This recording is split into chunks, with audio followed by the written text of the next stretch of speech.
the EscapeGoat podcast. A podcast series featuring the discussion of many different topics, flaws and all, based on personal whims and fascinations. Hosted by me, David Blake Fagiani, and several different guests.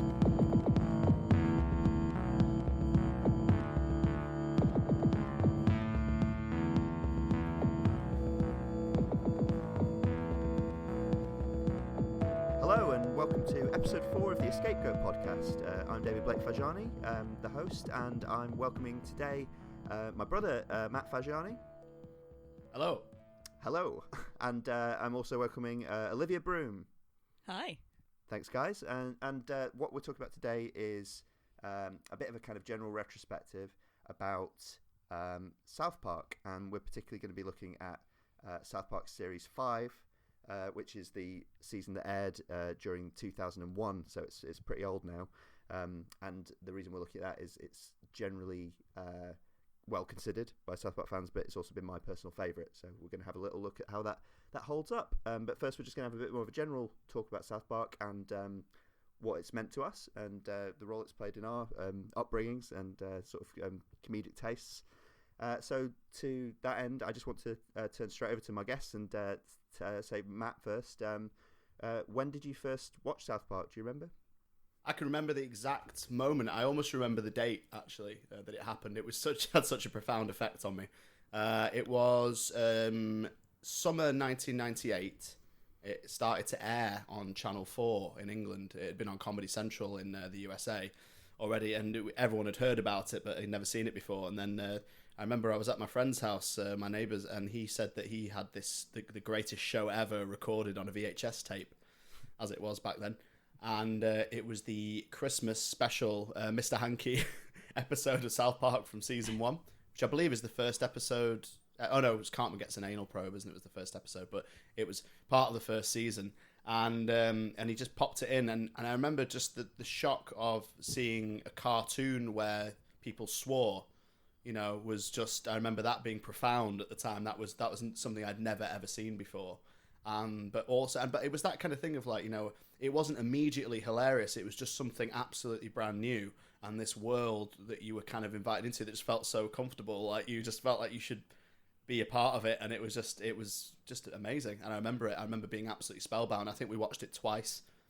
You know, just rewound the tape and watched it again. It was just that different and that original and hilarious. And do you remember, Olivia, your first time watching South Park? I don't actually have like a specific episode or a memory of it. I think it was quite like gradual. I'm not sure that I didn't grow up with it as a kid and didn't see it on TV because I grew up in Switzerland and I'd had Swiss TV and then I had Sky. But I spent most of my time watching Cartoon Network, and my parents didn't really allow me to watch anything other than that. I wasn't even allowed to watch Nickelodeon because that was a bit more like teenage. So definitely not, what was it, Comedy Central or whatever it's on now, or Channel 4.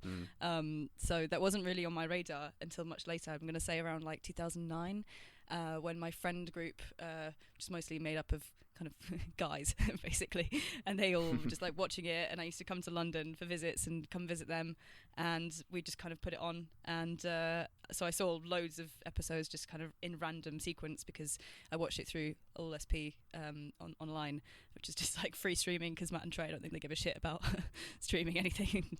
And what she means, listeners, is that she legally watched it. She legally watched it on legally available sources.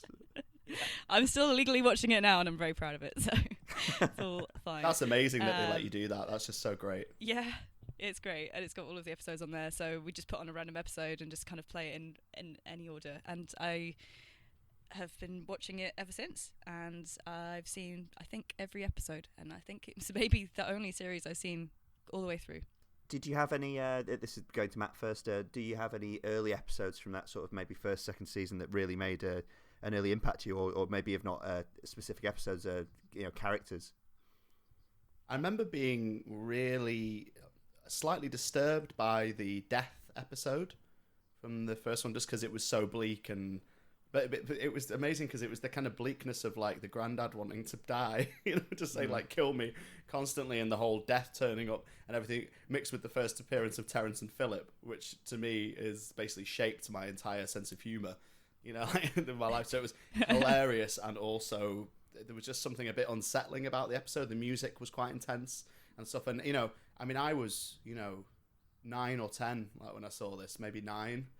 So there was still a kind of a hard-edged element to it where it was a little bit disturbing. But so yeah, I remember it being a mixture. And Tom's rhinoplasty, when Mr. Garrison's nose, talking about his nose surgery, and it's hilarious now, but at the time it did have an edge to it for me where it was slightly disturbing, but also then went straight back to being hilarious again. And Olivia?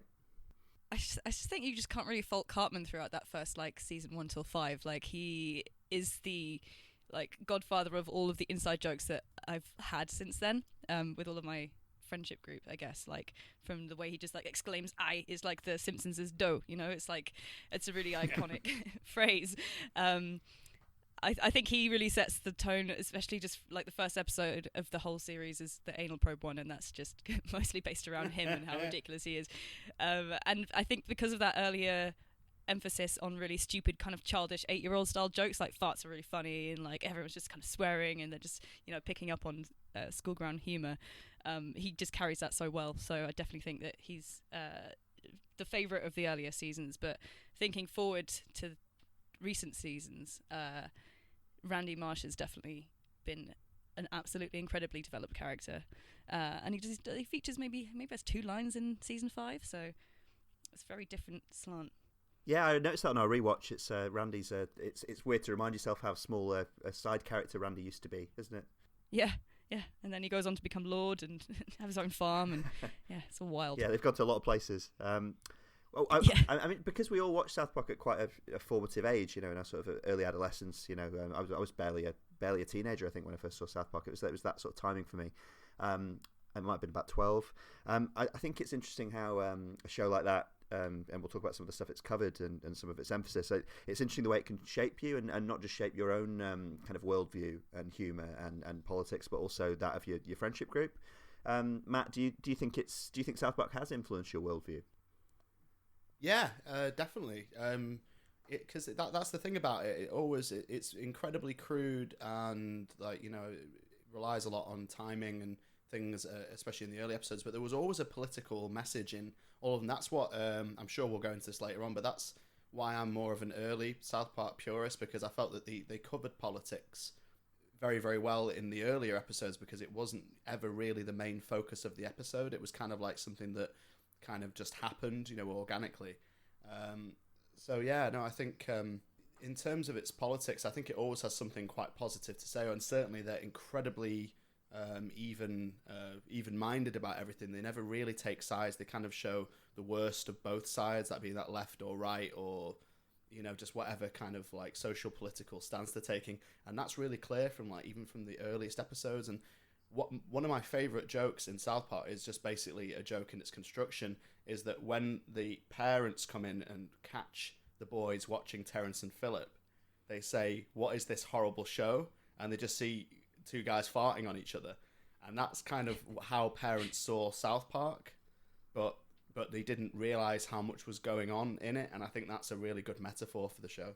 I think that's an interesting point, because I think our parents, me and Matt, grew up with I'd say fairly liberal parents in terms of what they'd let us watch, and not just let us watch, but they'd introduced us to Monty Python and Blackadder and things like that. But I think I look back at South Park, it's almost like when you get into your first band that isn't something that your parents have put before you. It's of your peer group, of your generation. It's not something endorsed by your parents, and if they tolerate it, they do tolerate it. They don't love it. I think South Park's one of the first things for me like that. Although I think both our mum and dad kind of gained a fondness for it over the years, just through us watching it all the time. But I think that's what it is for me. It's almost like a first rebel show. Olivia, do you think South Park's in some senses made you the person you are today in terms of outlook? Yeah, I think so. It's definitely made me more cynical and enjoy swearing a lot more in general. Well, that's good. Be proud of it. So yeah, no, I definitely think it has. And I've just, throughout all of the seasons that I've watched, I've always been fascinated by Matt and Trey's kind of perception on things. It's almost like they get what's happening in the world before everyone else does, and then they make a comment on it in such a balanced way, like what you were saying. They're not really taking a stand on stuff. They're just appreciating and commenting, but in a really in just their own way. They're really unique in how they do that. I like to think it's also had a profound effect on my ego, because I think it's that because they they don't take anything seriously, and I think that's the way that I like to live my life. Is just don't take yourself too seriously, you know, because there's always going to be two sides to every argument. You know, you can never be that self-righteous, and I just love the way they crap on everything. Because it's just like, you know, just shut the fuck up, man. Don't take yourself too seriously. You know, I don't give a, you know, it's just that, and I think that's had a positive effect. I think, you know, because you know, when I meet really egotistical people or people who kind of, you know, just see the world in one way, I just think, you know, you're a fucking douche. You know, or indeed a giant turd. A giant turd, yeah, exactly. And I was going to mention that episode actually because in terms of their political outlook, they've had their critics over the decades that they've been doing the show, and it's often been when they've been at the most, either they've been at the most overtly political, or the Times have been perceived to be, and you know, everything from the douche versus turd episode to the sort of recent Trump humour that they've managed to mine through Mr. Garrison. They've been accused of fence sitting. You know, like you say, you can spin it as a positive. You know, the listen to both sides of the argument, you know, sort of general cynicism, but also a lot of people have been annoyed at them for not taking sides where they think sides should be taken, or sort of drenching pop culture in an overall damaging cynicism about politics and about hope and about change. I think in my opinion, briefly, I think the thing about that is that runs through all satire. You know, it's not, there's a balance to be struck, but satire is essentially pretty deeply cynical about, if not everything, most things, most sort of societal constructs, you know. I just think it's the lesser of two evils. It's the more healthy way to be, is to be overly cynical, than overly righteous, you know, or overly sure of yourself. What do you both think of the you know, because we are talking about a show that's been running since 1997, which is astonishing to say, you know.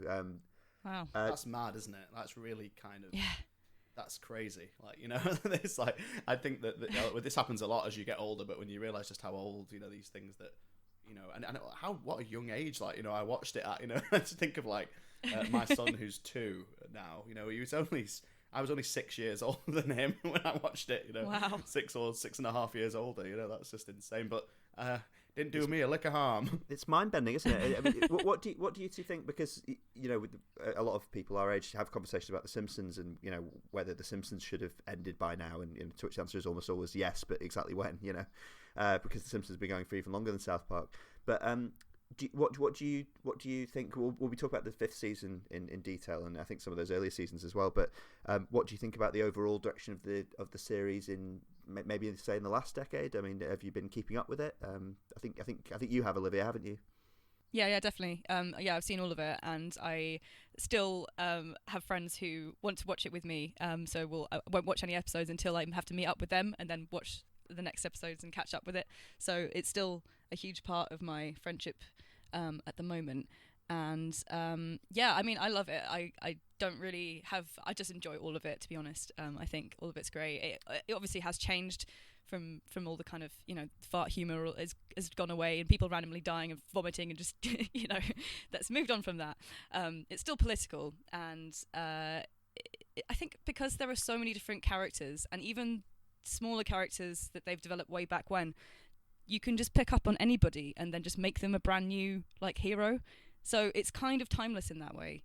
And that's what they've done with Randy. But that's, you know, even at the end of this season with Butter's parents, like, they were kind of harmless secondary characters, but then they just become these, like, really evil, horrible people. And it's like, who knew? So you can just kind of they can go where they want with it, and just, have as much fun as they want.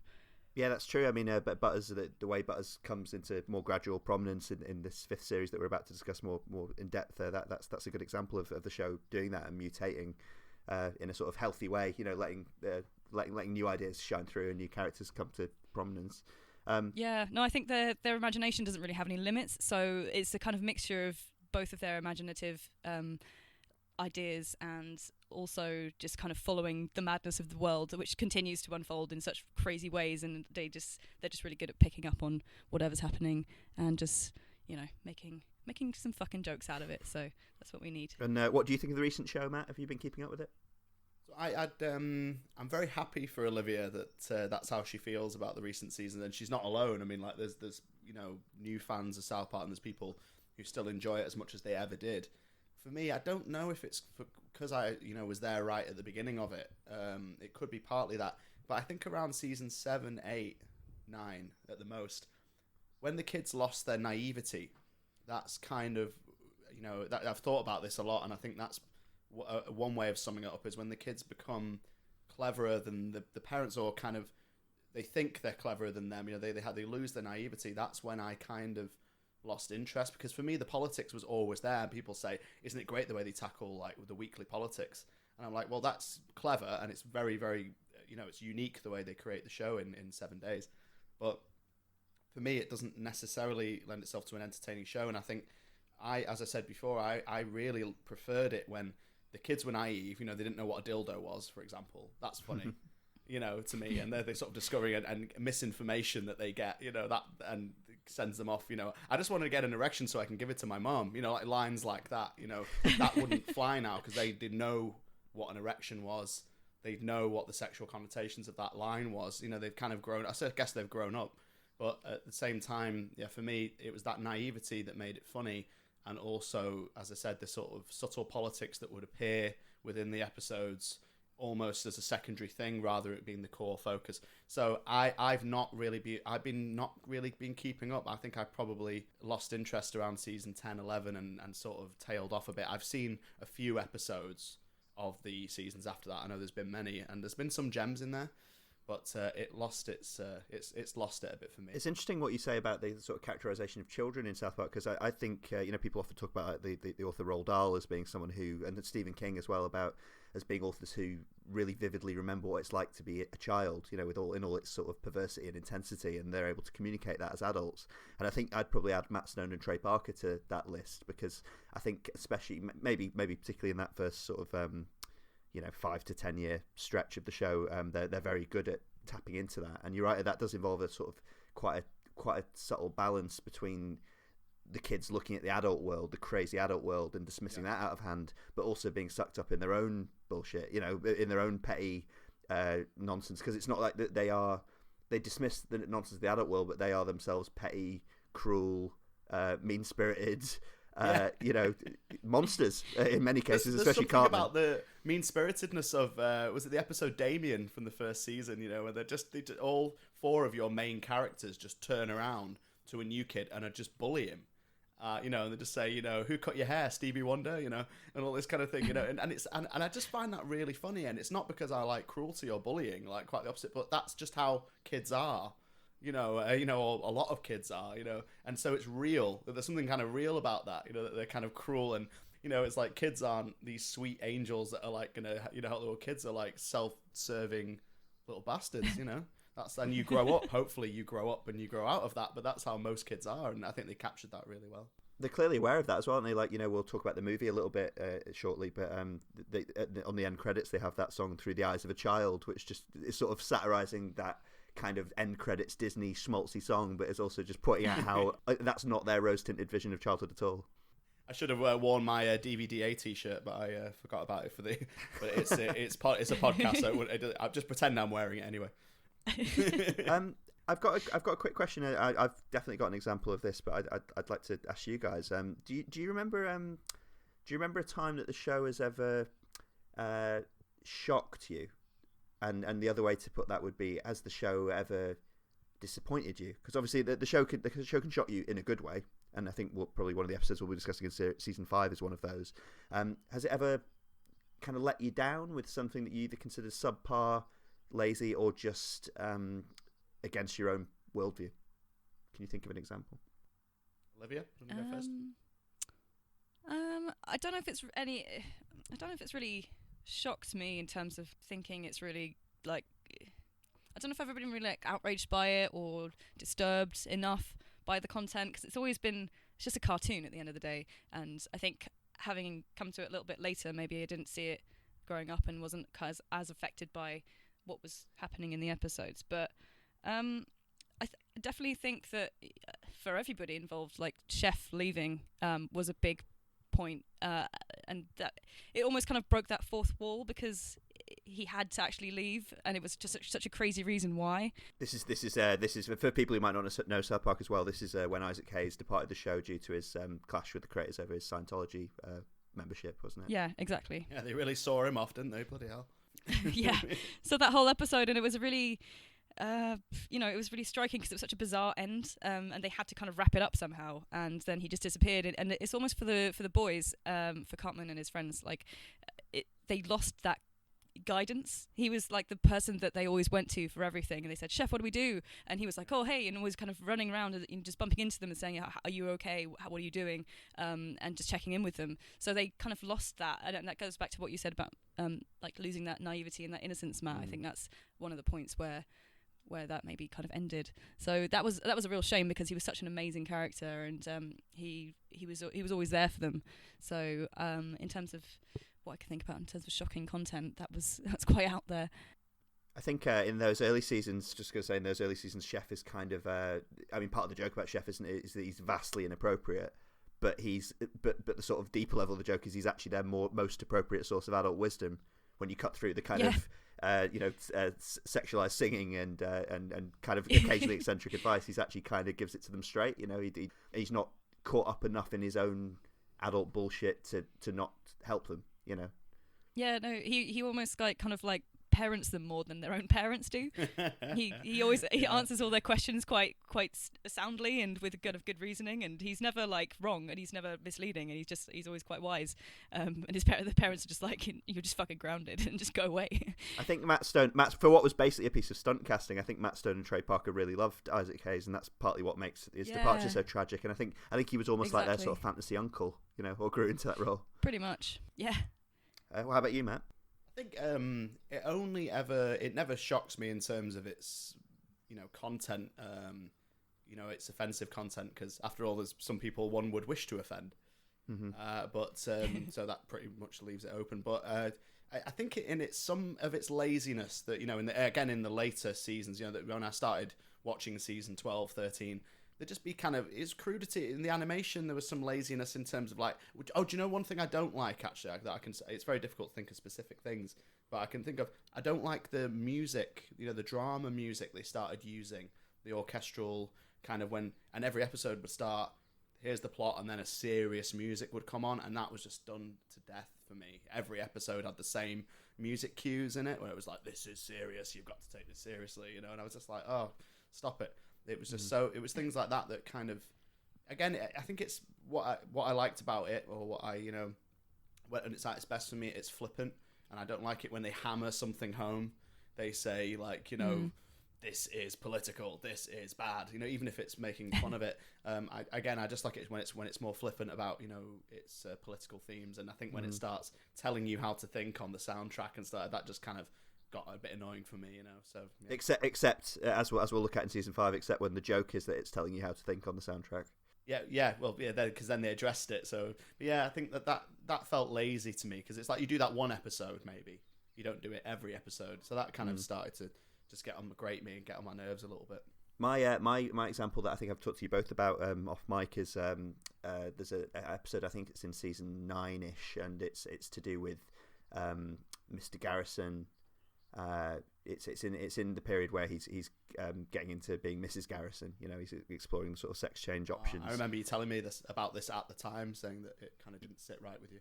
Yeah, So I was much younger then. I guess I was probably about 20ish when that episode was on. But it was to do with they start exaggerating trans issues basically, and they start talking about Kyle wanting to be a black guy so he can play basketball to a higher level, and he undergoes operations to achieve that. And then you've got Carl's dad, who decides that he wants to be a dolphin, and he has operations to become a dolphin. And it's really ahead of their times there, weren't they? Well, in talking about trans politics, you mean? I think discuss. That could become the whole rest of the podcast. I think I appreciate the absurdity. I can also, to an extent, write them a pass for some of this, because it's playing around with the absurdity of any idea if you take it to any kind of extent. If you've turned anything up to 11, it's gonna max out your its credibility, isn't it? But I think it was just that the idea of already by that stage of my life knowing some trans people, so having trans friends, I just kind of, I was like, it was the usual dismissiveness of South Park had just basically swept into a a pretty sensitive area for me, and I think that doesn't mean it's wrong. I would never say that objectively. It's just it triggered my sensibilities a bit, and I remember being a bit disappointed in it then, and it was just because oh come on, you came to the table with just that, that's what you say about this. Yeah, what more have you got to say? Surely there's more to it than that. And again, that's probably similar to my things, like when it almost feels a little bit lazy. Like you could have had a bit more to say about that. But also, like you say, when something cuts, it's too close to home and it's too near the bone for you. It's you just have to sort of, you can be offended, but then you can also rise above it and just move on and think, well, that's what Isaac Hayes should have done. Just not been offended, but been okay with being offended. Yeah, well, the Mormon Church seemed to get over it in the end. I think they're close friends now. I think they have adverts in their musical programs. Really? Yeah, I believe it's actually quite a cult hit, the Book of Mormon now. Yeah. If you go to see the show in the program, there's an advert for the church itself at the back. Yeah, that either shows how effective their satire is, or just demonstrates that satire is pointless. yeah, that's kind of. I wonder if they were. I guess they kind of could be happy with that. I don't know. Like you say, it's like, would they be happier if Mormons were cool with it, or if they weren't? I don't know. They've always said that they don't want to. They don't dislike the Mormons. They almost think that they're superhuman in their niceness. Yeah, that's right. Yeah, I mean, that's a great episode, the All About Mormons episode. That's slightly after the period we'll be looking at specifically. I think that's season 6. I'm glad I mentioned the Book of Mormon, actually, because I was about to ask you guys, do you have, let's say leaving us up aside briefly, do you have any other favourite Matt Stone and Trey Parker stuff that you've really taken to your heart outside the South Park world? How much time you got, buddy? Well, I'll ask Matt first then. Well, I don't think I dislike anything they've done ever. There's certain things I've not seen. Like I've seen Team America, which is brilliant, and I think gets better with time. I actually like it more now than I did when it first came out in 2004.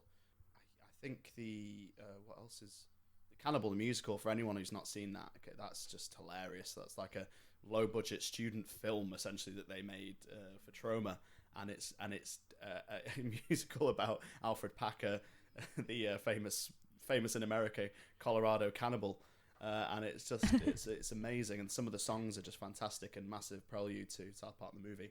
I was going to mention Cannibal the Musical. Actually, that's definitely high up there for me. And obviously they're working on a shoestring budget as barely out of film college students, but their musical ability's there from the start, isn't it? Well, it's like, that's another argument for me in the original series, is that would it be any funnier if it was expensive? It's like that kind of thing. Where you think, does this need to be better made? It's like it's just as funny, if not funnier, in its crudity. I haven't seen that. That sounds amazing. Oh, you must, like, literally, like it's probably one of the. It's actually a really good musical as well. Like the songs are great, they're really good, and it's hilarious. And you can see all these little. It was, how many years was that before South Park? Like 2 years before. I think that was about 94 maybe, and it was one of the things that kind of got them a bit of a toehold in Hollywood, because they got involved with Lloyd Kaufman, didn't they, and Troma for distribution of that. Yeah, and then the Fox executive saw that, really liked it, and then he made them make The Spirit of Christmas again, so sort of like redo that little animation that they made in college. And then that executive then sent that as a Christmas card around his employees, and that's when the real buzz started, and they got commissioned to do first season of South Park. So it's so that one thing led to another. The production music that plays at the end of every South Park episode, that's a song from Cannibal the Musical. Oh, okay. The sky is blue and all the leaves are green. Exactly. Very well done. Olivia, do you have a favourite Matt Stone and Trey Parker thing outside of South Park, would you say? I've seen The Book of Mormon twice. I really enjoyed that. I've taken people who don't like musicals to see it, and they have loved it, and it's just so good. But I think when I saw it the first time, the ending changed slightly from when I saw it the second time, like a few years later. So I was kind of intrigued by that, but I just loved that, and I just laughed my arse off the whole way through it. It was just brilliant. My jaw was hurting by the end, like the first time I saw it. Like my jaw was. It was so funny. Sore for a few days afterwards. I was laughing so much. Yeah. Do you remember when we used to do things like go to the theatre together? Oh yeah, those were the days. In the long ago. Yeah. Single tear falls down my face. Yeah, in slow mo before the event. What I'd like to do before we take a break and move on to discussion of South Park season 5 in more detail, I'd like to talk a little bit about the South Park movie, Bigger, Longer and Uncut. That came out in 1999. So it came out very, very early into their run, really, didn't it? I believe it was being, obviously it would have been planned during season 2, and it was being produced and I think finalised during the early stages of their production of season 3, and came out in I think the autumn of 99. Matt, would you like to tell us what your take on the South Park movie is? Well, it was released at the perfect time, really. It's just what Family Guy and The Simpsons should have done, is release a movie, at the peak of their series, rather than waiting 20 years to do it.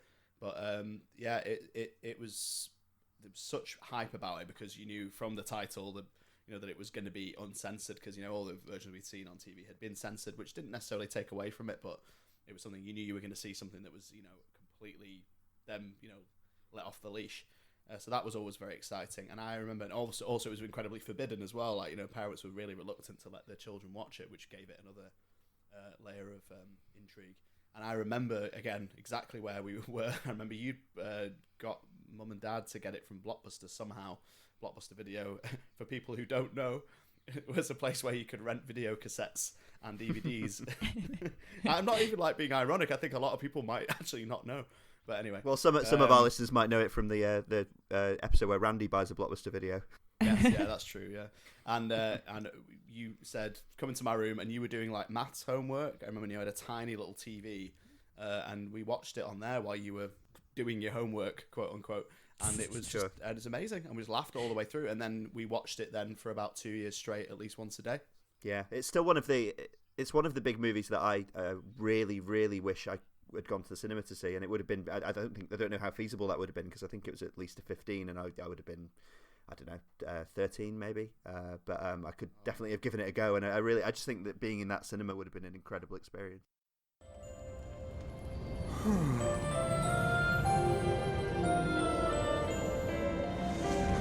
Sometimes I think, when I look up real high, that there's such a big world up there. I'd like to give it a try. But then I sink, 'cause it's here I'm supposed to stay. But I get so lonely down here. Tell me, why does it have to be that way? Up there is so much room, where babies burp and flowers bloom. Everyone dreams I could dream too. Up there, up where the skies are ocean blue, I could be safe and live without a care. Up there, they say I don't belong. I must stay below alone, because of my beliefs. I'm supposed to stay where evil is sown. But what is evil anyway? Is there reason to the rhyme? Without evil there can be no good, so it must be good to be evil sometime. There's so much room, where babies burn and flowers bloom. Everyone dreams I can dream too. Up there, up where the skies are ocean blue, I could be safe and live without a care. Live without a care. If only I could live up there.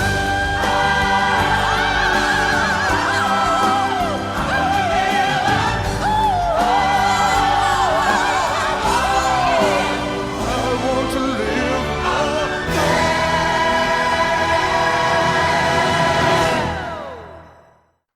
Do you know what's amazing about it? Sorry, just to round up, is there's something that only came to me, years and years later, is that nobody in our friendship group who weren't necessarily particularly cultured or into musical theatre said it was mentioned it was a musical at any point. Did anyone say, "Oh, but it's a musical, so that's not great"? There was no concern about that. If you'd said to people before it came out, it's a musical, they'd be like, what? A musical? Why have they done that? But the songs are so brilliantly written, so offensive, and so funny that nobody noticed. So it's like they got away with doing a musical, which is just great, which is kind of what they wanted to do. They said they tried to make everything they do a musical, and they got away with it, and it's one of the best musicals of all time. Well, literally Oscar nominated, wasn't it? Blame Canada was up for Best Song that year. Yeah. Well, No way. There you go. Yeah. Do you remember watching the movie for the first time, Olivia?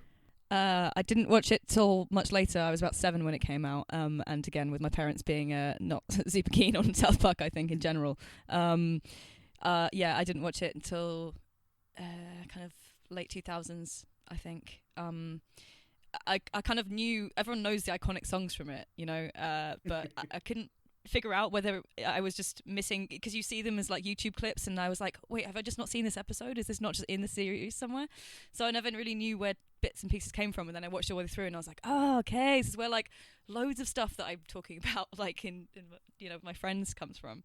So yeah, I didn't watch it for a long time afterwards, but it's fucking great. So I think it helps that it's got quite a, you can't always, we were talking before about whether Matt Stone and Trey Parker always have sort of fixed points to make, or whether they have a moral or political message behind the stuff. I mean, South Park the musical, it might not be the most sophisticated message, but it is a strongly anti-censorship movie, isn't it? And it is from that childlike perspective. You might say it's from a fairly simplistic perspective, but it's kids railing against the control of media, essentially, and the overreaction of parents. Again, it's the crazy world of the world where adults seem like they're completely misjudging everything that you hold dear.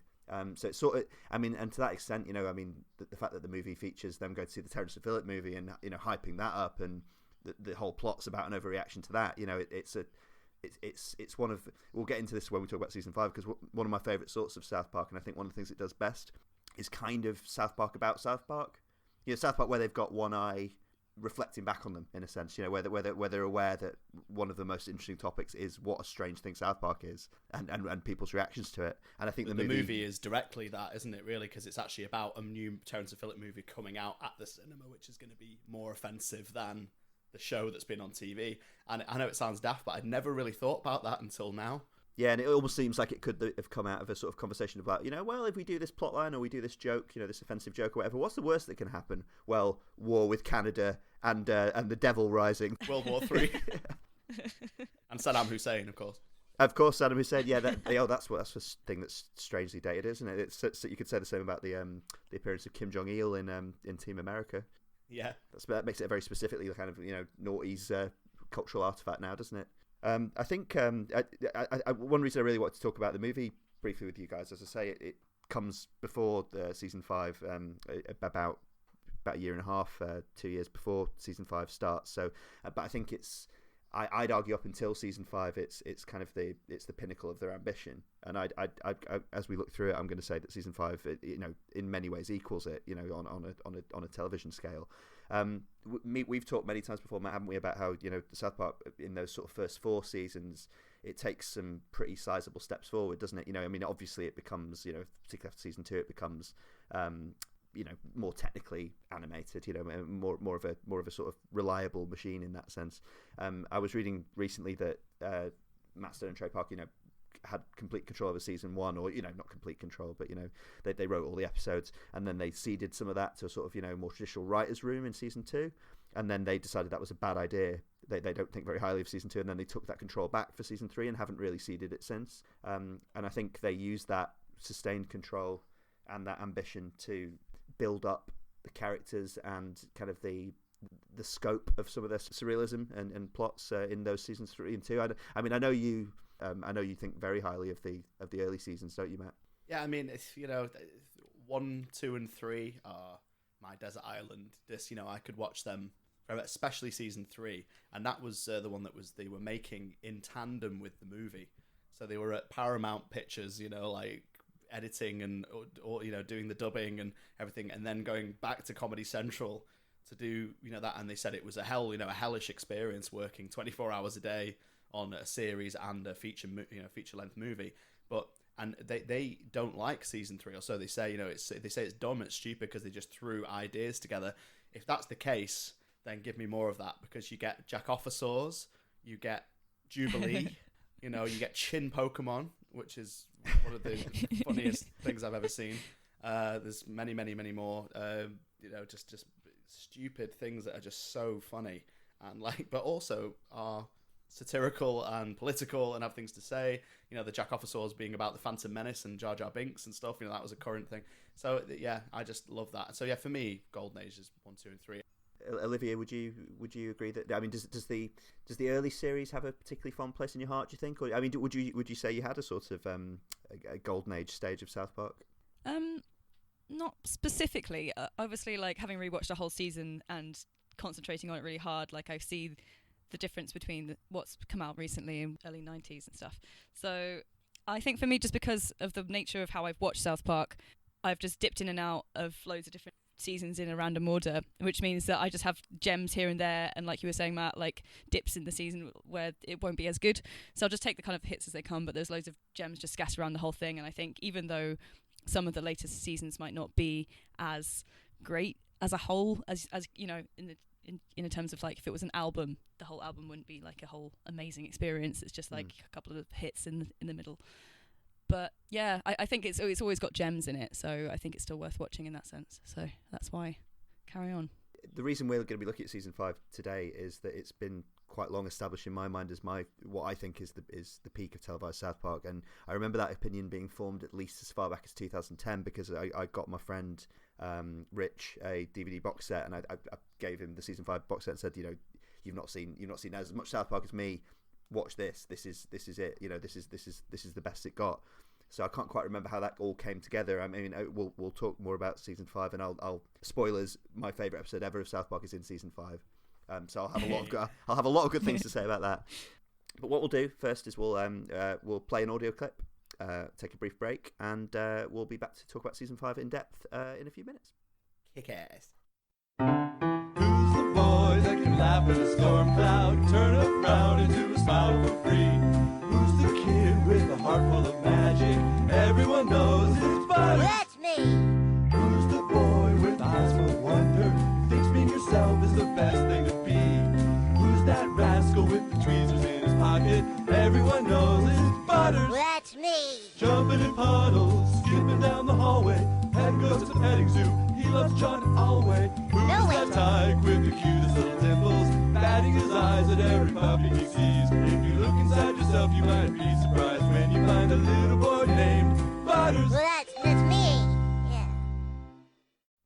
Welcome back, and we're now going to look at season 5 of South Park, which began airing on the 20th of June 2001 and ran over 14 episodes up until the middle of December of that year. So it aired over about sort of 7 months, and nothing of note happened in that year as far as I remember. We'll see how they tackled events as we move on with the series. And we're just going to have a few thoughts about each episode, and we're going to talk about where we think they stand as we go through. So the first episode, the premiere, was It Hits the Fan, which is probably remembered by most fans as the episode where there's the counter that tallies the word shit every time it's said in the episode in the corner of the screen. What were your thoughts on the season premiere, Olivia? I firstly just want to start with how outrageous the intro theme for season 5 is. It's just the most, it's just the craziest one, and it's almost like an advert for the whole of South Park itself, and I just think it's super outrageous and very very 90s almost. I think it's really good. Just the shit counter in the corner is really funny. The fact that everybody's waiting on bated breath for this cop drama to say shit uncensored on TV is so kind of foreign nowadays. And yeah, it's just super random and graphic like all of the kind of older seasons were, and I really really enjoyed that. I really liked the bit where Cartman starts talking about me crab. Oh, yeah. And it reminded me a lot of that, because he was yeah, you know the stuff that you get as an appetizer in Thai restaurants, or he's trying to describe it, but in the way that do you remember when he tries to describe rainbows and gets it completely wrong, and everyone's what the fuck are you talking about? And he's yeah, rainbows, the things that you scenes of South Park. things that climb up your leg and bite your ass, and everyone's just like, what are you talking about? He's like, Get out of my room, you stupid rainbows. It's like, Cartman, what the hell are you talking about? It's like, Exactly. And it's potentially really creepy what he's talking about, like something that comes into your room in the middle of the night and bites you in the ass. Like, what's that? What's going on in his house? They've already built up the idea that Cartman is barely hanging on to sanity, right? Yeah. Yeah. So I just really like how he describes that in a similar way. It just maybe think about that rainbows bit and how he's just like, as an 8-year-old kid, just can't really describe things very well, and he's just not that intelligent. So everything he defines is just random and incorrect. Just that was one of the highlights for me. Obviously, just like Chef, just doing his thing, just like grooving around, singing about your ladies while giving out canteen food. Just the fact that like actual curse words come from curses, and people just like sending the world into spiraling doom because they're just swearing too much, which is a great idea. I was impressed by the sort of surreal moments, like when they're talking about the bleeping of the word fag, and Jimbo's in the bar and he doesn't get bleeped, leading to gay panic. Yeah, Jimbo can but say also fag. just baseline silly enjoyable stuff like the ridiculous voice the dragon has at the end. That's my favourite bit of the whole episode. Like, Except the like, evil Geldon. And I was like, oh, what a stupid voice. Yeah. I also like the idea of going to Las Vegas to get spiritual advice. I think it's a great example of that kind of early-ish South Park template of the kind of the boys go on an adventure. That's something we'll see recur a little bit later this season, and I'll have stuff to say about that when it comes up, because it's something that the show's almost kind of outgrowing a little bit, and this is like one of the last sort of, I'd say, like classic examples of it, and I think it's great to see it. I also noted that Butters and Timmy are already a fixed part of the cast. Timmy having been introduced in season 4, and he's Timmy 2000. Yeah, and that's during the sort of 4th grade season, isn't it? Which leads to the sort of new theme music that Olivia was commenting on. Yeah, so I had this down as a good one, not one of the best of the season, but a really solid start. I'll move on to episode 2, which is a cripple fight. Thoughts on that, Olivia? Cripple fight wasn't as strong. It's kind of like it's a good introduction, I guess, for Jimmy's first episode. Apparently he was created as like a one-time character, but then became a real favourite really quickly. So and eventually becomes like BFFs with Timmy. It's all fine further down the line. But it's a massive feud that they have, and it's just kind of like it's a little bit pitiful, and it's a little bit like awkward sometimes, and it's not necessarily as like smooth as some of the other ones, but. I quite liked the fact that even though it's his first real episode, Jimmy's like straight away impersonating Cartman about the "No, kitty, that's my papa" from the first ever episode, which Cartman's just like, what the fuck is this? Someone who's impersonating me and making everyone else laugh. That's about again it. almost the example of South Park being a bit meta, isn't it? It's almost like Jimmy's seen South Park. Yeah, exactly. So he must have known somehow that was his like catchphrase. South Park, even though they rip the shit out of every single character, it's always been really diverse from the start. Like, there aren't many shows that start with this kind of mix of different characters of different abilities and races and ages, and I thought that was really interesting. I can't think of any other shows that kind of do that or have started in such a diverse way. It's interesting to see them treating Big Gay Al as a sort of, again, early season character who's become almost a fixture, bringing him back and giving him, because there's plenty of stuff in this episode that you'd sort of see as problematic in a 2020 lens, I mean, the kind of just the throwing around of the word cripple, for example. Again, you can give it kind of a pass out of the mouths of children, but it's also notable that they've got the the sort of flamboyantly, stereotypically gay character as again the voice of reason. I suppose a little bit like Chef, the character who you traditionally deem to be inappropriate to be talking to the boys and interacting with the boys, the way the way he acts and expresses himself, but he's actually the wisest person in the episode, or he comes closest to being Matt Stone and Trey Parker's voice in the episode. And he sets up that wonderful part in the movie where it's. We could go on, but I haven't rehearsed. Sing the fucking song. Yeah, I noticed his piano player from the movie is back in this one, Mark. Yeah, the sideways glance and the massive grin. Yeah, I mean, I suppose you enjoyed the They Live ripping fight in this, Matt. The extended fight that Timmy and Jimmy have. I've never seen They Live. I'm really sorry. It's one of the John Carpenter movies that I've not watched yet. My bad. I'd forgotten about that. It's something that I hadn't seen when I first saw this episode, and then and just laughed at the fact that Timmy and Jimmy's fight is ridiculously long and mundanely painful to watch, which is exactly what the fight scene in They Live is. So that's going to seem very familiar when I finally get around to watch They Live. It's going to feel very familiar. So the third episode of the season is Super Best Friends. Yeah, what were your thoughts on that one, Olivia? I love Super Best Friends. It's full of like loads of random characters that are just kind of, you know, all of the different gods of the world, and they're all equally as outrageous as each other. It's got Moses in it, who's amazing. Oh, Moses, yes, my Moses from season 3. Woo, woo. Moses is great, and he's just like super sassy in it. It's awesome, and I love that bit. It was like Jesus to Moses, like what? What? Yeah. Just pissed off. It's just like, why? What? What do you want? Stop bothering me. Exactly. He's such a legend. And yeah, just overall it's a very creative episode. Like there's just so much going on, and then just like summoning this massive Abraham Lincoln. Sorry, to defeat the massive Abraham Lincoln. They summon this giant stone John Wilkes Booth. Yeah, that's Moses' logic. Is like, what could kill a giant Abraham Lincoln? A giant John Wilkes Booth. Yeah, like seems legit. Let's do it. This is almost the start of their occasional. This is almost the start of their occasional cult critiquing episodes as well, isn't it? So in that sense, it's the forerunner for the later episodes about Mormonism, about Scientology, up to and including the Isaac Hayes departure episode. One of the gags I really like in this episode is the one where the boys have joined the cult at the Stan and Carla talking, and they've both got shaved heads, so they look functionally identical. And I think Stan's like, wait, which one am I again? Yeah. Which is just such an amazing great critique against the, saying like this characters are very similar as well. Like, you know, what's the real difference between Stan and Kyle? Like, you know, because they're sort of expendable. They're kind of both pretty much the same character.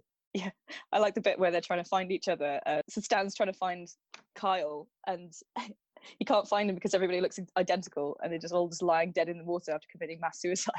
And he keeps saying like, "You killed Kenny," and then like Kyle just yells, "You bastards!" It's like a Marco Polo of like trying to find your mate, but just like yelling that over and over again. And then and Kenny's just there like lying dead in the water. The whole time, and he turns the body over and he instantly recognizes him, even though they all look identical. So I thought that was really fun.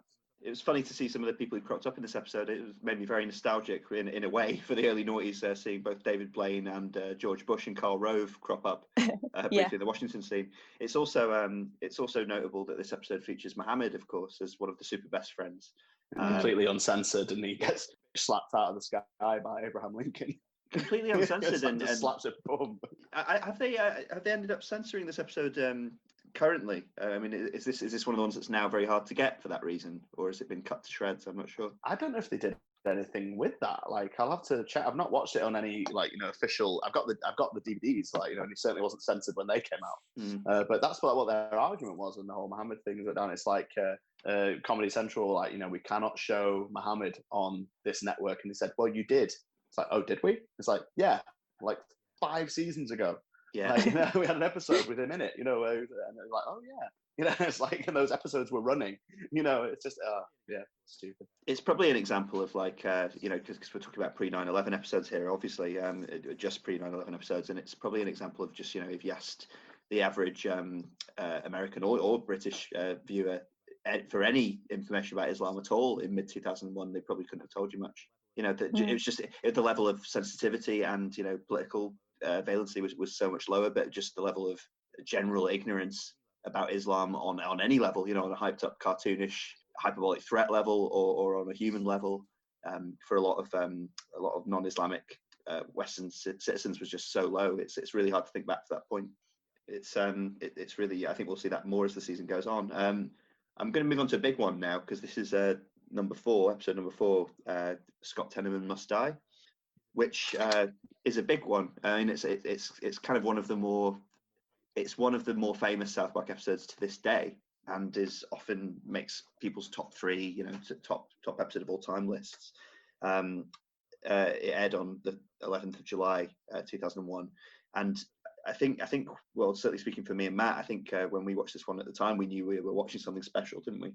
Oh yeah, definitely. No, it was. I mean, yeah, it was because of the ending, really. That's when it all brought around the story, because you didn't know where the story was going at all. But like when it came round and you had that, just amazing shock ending, that just made it something that was like, this we've never quite seen that character go to that extreme before, but it was just a really, really well thought out episode.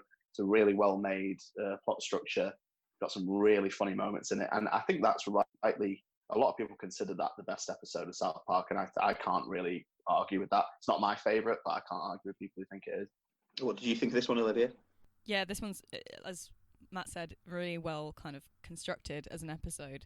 And it's almost like the first time that Cartman really becomes like an evil person, because before then he'd been quite like, insulting and rude, but he'd never done anything as twisted as get someone's parents killed and put their remains in a chili that is then fed to their son.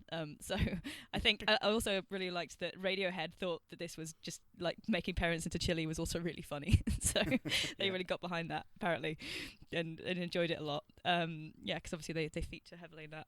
Yeah, their voice performance really is just song. amazing. Like that kind of non-actor performance that they do. It's like, don't be rude. This kid has cancer in his ass. It's just great, like great performance, Tom York. Yeah, it's almost as if like they're impersonating themselves. It just doesn't come off across as real. Come on, guys, we've got an album to mix. I think Korn did a better job. Oh, that's right. Yeah, in the Scooby-Doo aping one back in season 3, was it? Nibbler. I think one of the amazing things about Scott Tenorman Must Die is you kind of it is a groundbreaking moment for Cartman and for kind of the characterization of him as malevolent, and cunning that they've been building up kind of gradually over the seasons. But the great thing about it on rewatch was that you're kind of watching. Initially, you're watching the pathetic Cartman, be effortlessly outclassed by a slightly smarter older kid. He's being humiliated again and again. He keeps kind of come back with pathetic plans that are easily deflected. He seems to be completely deluded with his own abilities and perceptions. And then you kind of realize when you've watched the whole episode that you were watching that version of Cartman up until about halfway through, and what he's done is almost like the greatest trick the devil ever pulled. He's actually he's somehow transformed into a kind of supernaturally powerful revenge machine. I love the way Scott's parents are like equally as loving, just like Mrs. Cartman. Like they're dead sweetie, nicey with Scott, and Scott's really sweet with them. So it's just showing that they have kind of a very similar upbringing in a lot of ways. They're like their parents like absolutely, mother them and adore them and are like super sweet to them. And but they're still maniacal, pretty nasty people, especially Cartman, obviously. I like the fact that it starts with Cartman kind of going up to his friends and saying like, "Oh, I've got my first pube," is like as if he would ever be the first person out of all of them to reach like maturity ever, and maturing faster than any of the other kids. It's like that's not going to happen. Yeah. And he tries like going to the cinema and he presents these pubes on the thing. He was like, "You're telling me these pubes are worth nothing? Yeah. Like I can't buy a cinema ticket with these." That'll be $4. It's like, yes, and how much is that in pubes? He starts like measuring them out, like 1, 2, 3. Oh, yeah, amazing. And apparently they couldn't, even though Scott Tenorman is like ginger, they couldn't make the pubes red because it wouldn't show up against Cartman's jacket. Oh, that's a nice detail. No way. That's a really interesting tidbit. Yeah. I think one of the great things about this episode is you've talked before about how tight it is, and it doesn't really have a B plot, does it? It just rattles along, and even though it's introduced you to the Scott Tenorman, this character that you've never met before, it sets up this dynamic that just follows through it, and I think it's Cartman obviously turns to the camera at the end and does the, as he's licking up the tears of Scott Tenorman, his vanquished enemy, he apes the Bugs Bunny "That's all, folks," and a little Looney Tunes-esque sting plays, and it's quite fitting, isn't it? Because this is this is the sort of classic Bugs Bunny revenge plot, isn't it? This is the opera singer cartoon where he gets pushed around for 2/3 of the cartoon, and then the last third is his vengeance. That we're meant to enjoy vicariously, that this is Cartman kind of carving out his own space in cartoon history essentially, and following in the footsteps of some of the sort of agents of chaos that came before him. Yeah, they continue the Looney Tunes references in Osama bin Laden Has Farty Pants, don't they? They actually do Osama bin Laden as a Looney Tunes character, so that's 2 references to that universe in this series.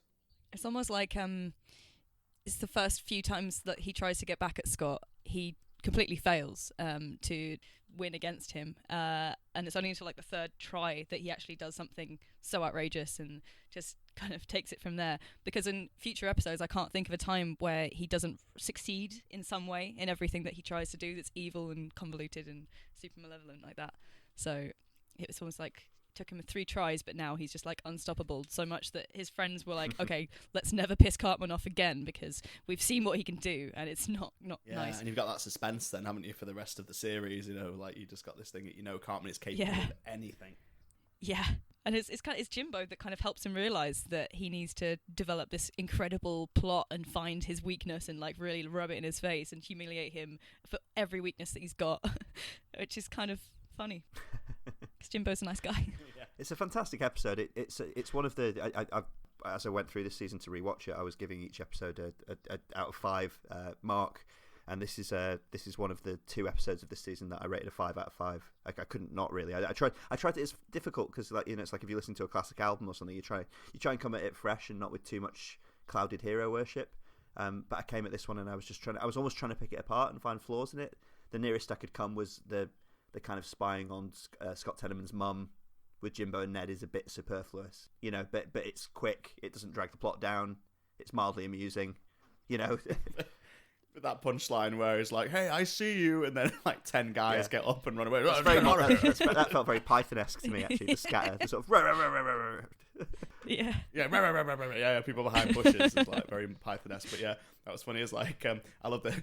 Ned, stop jacking it. I can't. I can't. I'm not capable. Yeah, that's great.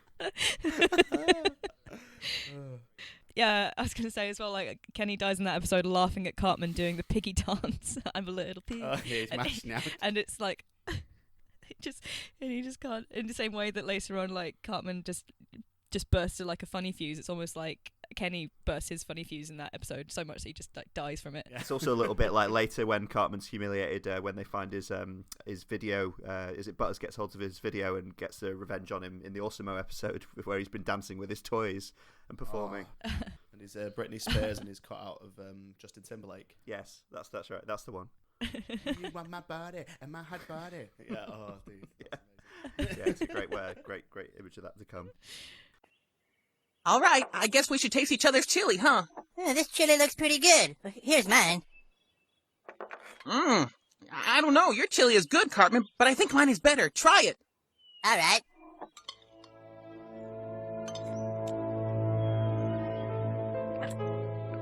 Hey, this is great. It's a special recipe. Ah, this is really good, Scott. I'm glad you like it so much, because now that you're almost finished, I have something to tell you. What? You mean about how you put pubes in your chili? What? Yes, I'm afraid this isn't your chili, Scott. I switched it with Chef's. It's delicious, Chef. I hadn't planned on that. What I did plan on, however, was that my friends Stan and Kyle would betray me and warn you that the Chili Con Carnival was a trap. I assumed that they would tell you that I had trained Dankins' pony to bite off your wiener. What they didn't tell you was that Dankins is a crazy redneck who shoots trespassers on sight. Knowing that you would go and try to do something to the pony, I warned Mr. Dinkins that violent pony killers were in the area. I also knew that you wouldn't go yourself for fear of having your wiener bitten off. You would most likely send your parents. And I'm afraid that when Mr. Dinkins spotted them on his property, he shot and killed both your parents. Well, they was trespassing and I was protecting myself. I have my rights. My mom and dad are dead? I came just in time to see Mr. Dinkins giving his report to Officer Barbrady. And of course, to steal the bodies.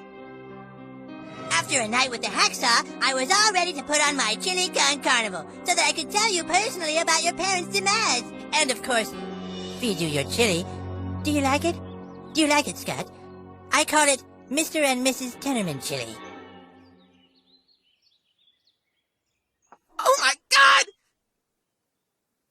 Oh my God! Nya, nya, nya, nya, nya, nya. I made you eat your parents. Nya, nya, nya, nya, nya, nya. Jesus Christ, dude.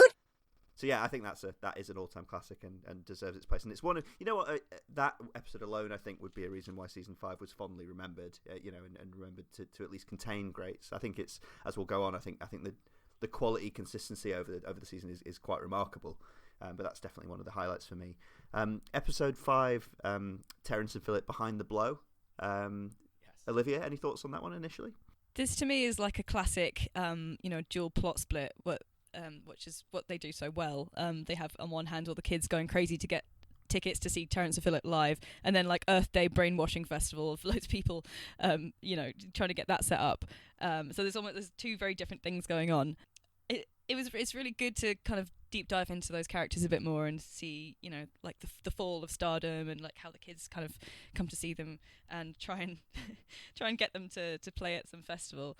It's like the backstory. You learn so much more about this show that's just you only see the kids watching and suddenly they're like real life people. I think one of the things I really liked about it was is the various clips from Terrence and Philip's history, because they really enjoy the opportunity to sort of parody different animation styles. Like, you've got Star Trek, the animated series style animated Terrence and Philip from the 70s, and they even make reference to the confusion amongst South Park fans themselves over whether they are animated or what is Terrence and Philip, but I really love seeing them on the Sonny and Cher show as well. It's just it's incredible.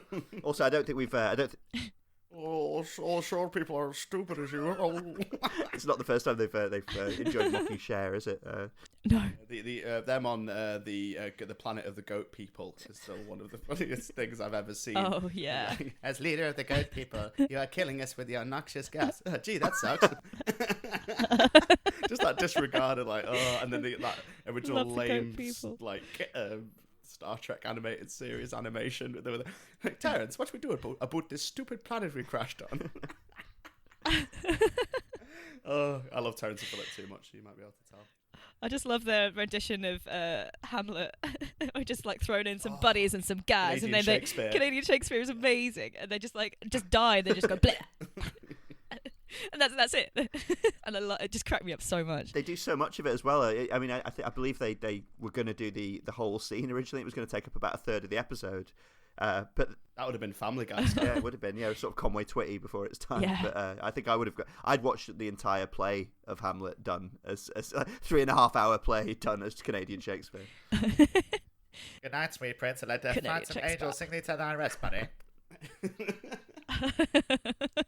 One of the things that you've got as the kind of nominal, I suppose, like B or A plot, depending on your opinion on in this episode, is the Earth Day thing, which features some more of that sort of classic Trey Parker and Matt Stone kind of cynicism about, I suppose, about left bashing. Yeah, kind of left bashing.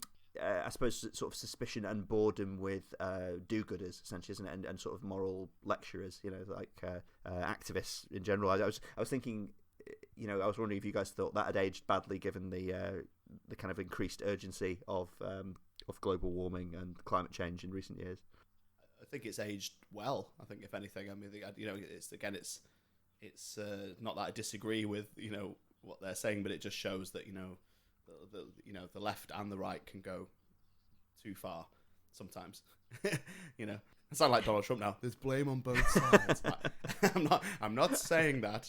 I'm just saying that some leftists are arseholes. Well, I suppose Matt Stone and Trey Parker's thing has always just been humorlessness, isn't it? They don't like or they sort of they instinctively distrust humorlessness. As do I.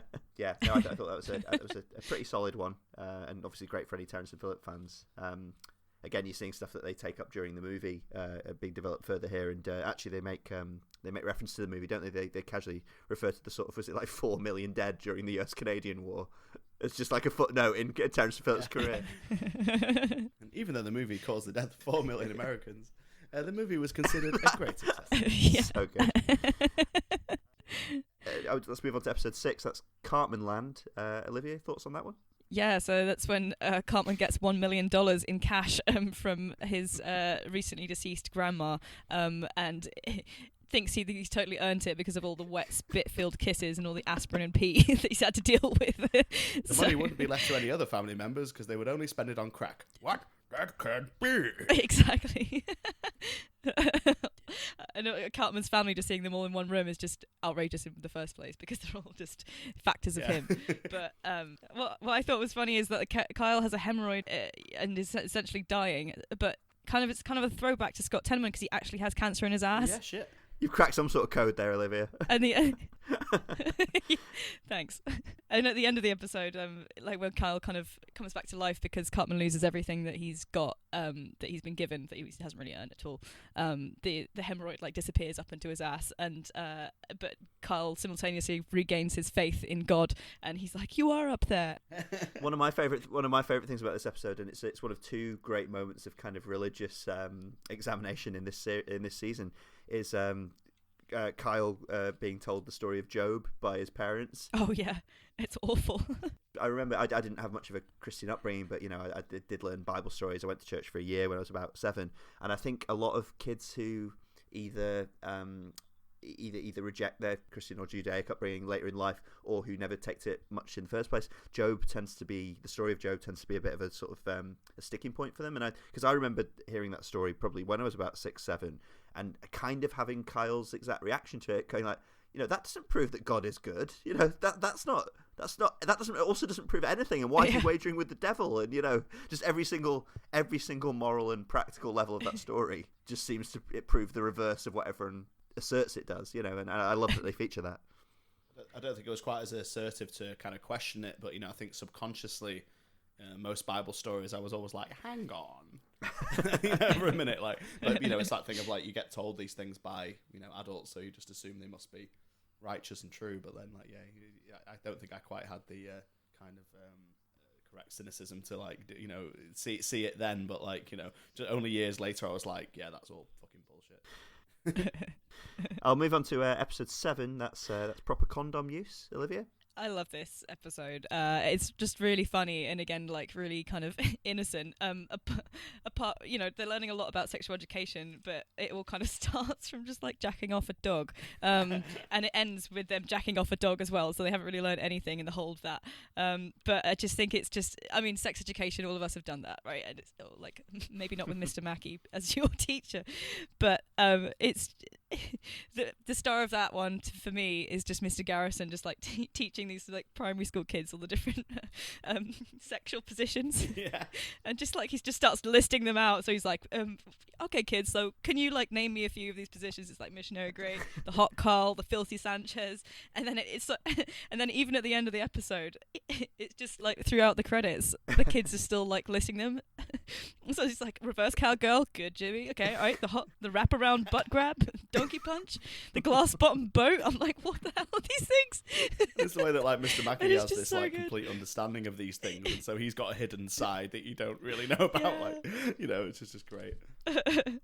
Yeah, I just think Mr. Mackey's just so innocent, and it's just really sweet and quite endearing how he gets to discuss and be a teacher with Mrs. Chokes on Dick, but A, she's called Miss Chokes on Dick and she's a virgin, and B, they're just clueless. And it's very sweet. I love how earnest their romance scenes are played, and how kind of inappropriately seriously sexual it gets very quickly. Yeah, it's kind of funny thinking about that now, because in the recent seasons, the whole thing with PC Principal getting with a female teacher is the worst thing that he's ever done in his life. But these teachers here in season 5 are just getting on it. No one cares. It's the PC is not there yet. This actually was one of the pleasant surprises of rewatching this season for me. I thought I've not rated it the highest out of episodes in the season, but I just didn't remember it very much at all. And I actually kind of everything from the kind of Frank sex education spoofing, which I love, because it just ties it back to what's most ridiculous about being a kid. The kind of the gap between what they're expected to know, what they're told, what kind of insight the adults teaching them have, and then it just really well it pumps that into the stratosphere, and you end up with sort of Mad Max fortress cities, which is just such a great direction to take it. I was really pleasantly surprised by this one. I really liked it. Yeah, I really liked how Chef is again the voice of wisdom, the whole thing, and he's just saying Mr. Mackey doesn't know a hymen from a hysterectomy, and even though he's possibly the most sexually active character in South Park ever, maybe ? But is still wants the children to be as innocent as possible for as long as possible. I think that's really cute. Yeah, it's a nice use of him, isn't it? I'll move on to episode 8, and we'll take a short break and discuss the rest of the season. Episode 8 is Towley. Would you like to go first, Matt? Yes, absolutely. Right. think this is probably the episode. This and the Terrence and Phillips show is probably the episode that I watched the most out of the season, because Towley is so amazingly brilliant, because it's kind of the worst episode of South Park in a lot of ways, in terms of it doesn't mean anything. It doesn't have it's just stupid. So I think it harks back to season 3. It feels like a season 3 episode for me, which is kind of great. It also, Towley just basically turns up out of nowhere, and he's just a new character who's like a pot smoking towel that just kind of turns up and gives the kids advice on proper towel use. And that's like basically it, and then gets high, and then it becomes really unproductive. And but it also is quite brilliant, because it's the kids get at the beginning, and I guess it's kind of meant to be like the Dreamcast, or like one of the game. What's the GameCube? Probably more somewhere in between the Dreamcast and the GameCube would have been almost exactly it, I think. Yeah. It's kind of in that area anyway, isn't it?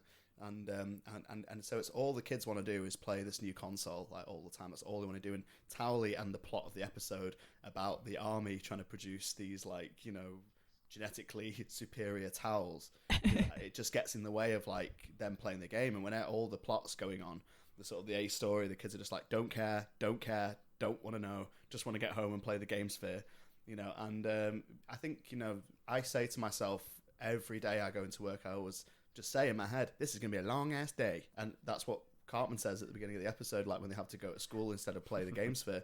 And that stuck with me for 19 years. So it's very quotable for me, and I love it. I was just going to briefly say that this was when I was talking about It Hits the Fan. This is almost the rejection. We're only halfway through the season, and this is the rejection of the boys go on an adventure archetype.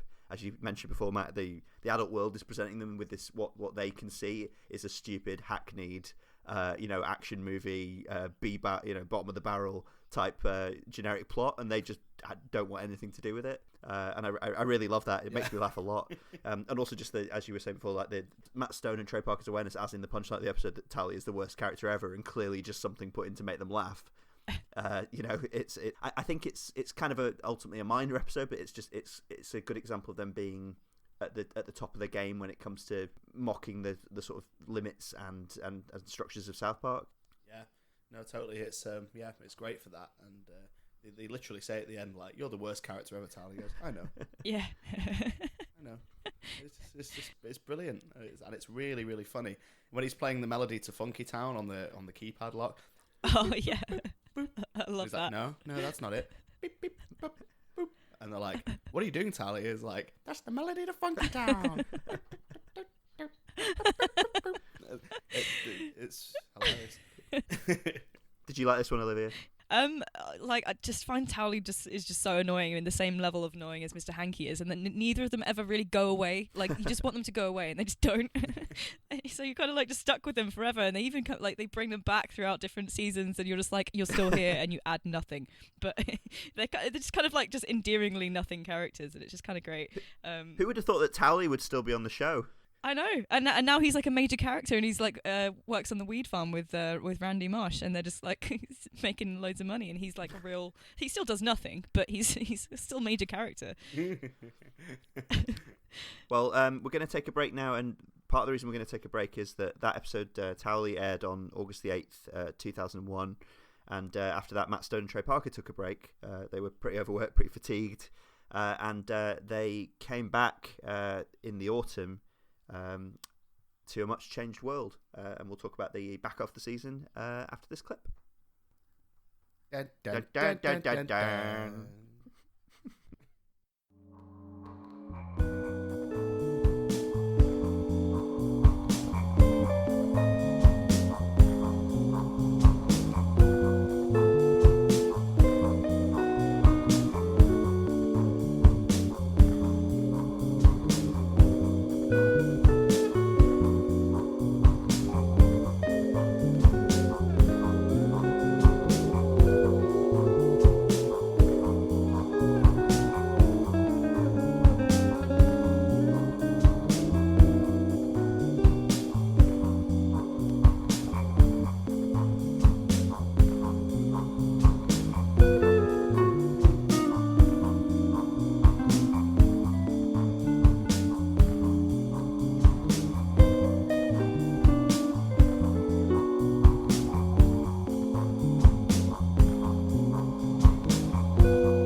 And welcome back to the show. We're now going to discuss the back half of South Park Season 5, starting off with the November the 7th, 2001 episode entitled Osama Bin Laden Has Farty Pants. And it was that first episode back after the events of 9/11 and the start of the Afghan war that month. Yeah. What did you think of this one, Olivia? Yeah, well, I mean, it's instantly striking because it starts with all 4 of the kids waiting for school, but they're all wearing gas masks, and they're all kind of like, remember when life was really simple and cool? Yeah. And then Cartman's just like, no, not really. Not really, yeah. Which kind of relevant right now as well. So, yeah, instantly there's something different about it. And there are loads of gems in this episode, from the goat that they get given from the Afghan kids being Stevie Nicks. I love that. It's such a stupid joke, but I just love it. To Cartman's Bugs Bunny impersonation of him and his back and forth with Osama bin Laden, who is like such a stereotype of himself. And I think South Park are quite good at getting characters from different countries to speak correct languages, but just with Osama bin Laden, they just like throw that out the window, and he's just like absolutely kind of family guying that whole stereotype. It's really interesting just how it plays out. Like it's quite. They could have taken this in so many directions, and they just kind of made it quite comedic and quite like slapstick in a way.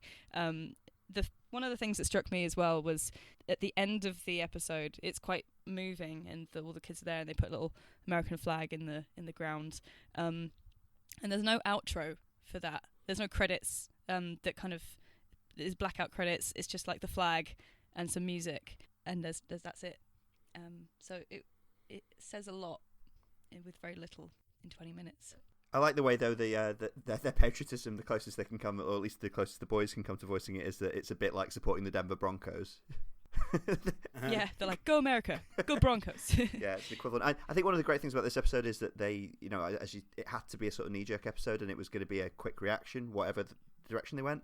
And I think, to their credit, they kind of went to the idea of the universality of kids, and not in a cheesy, artificial, the eyes of a child way, but they show you Afghan kids, and the Afghan kids are angry and hate the American kids, and the American kids fear and distrust the Afghan kids, and they work together, and they're shown to be very similar. They're literally doppelgangers of our South Park characters, the Afghan kids.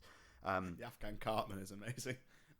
yeah, but it's kind of it's very condensed and an OTT obviously, but it's kind of quite a mature political message. It's like if someone hates you, probably find out why, probably try and understand that.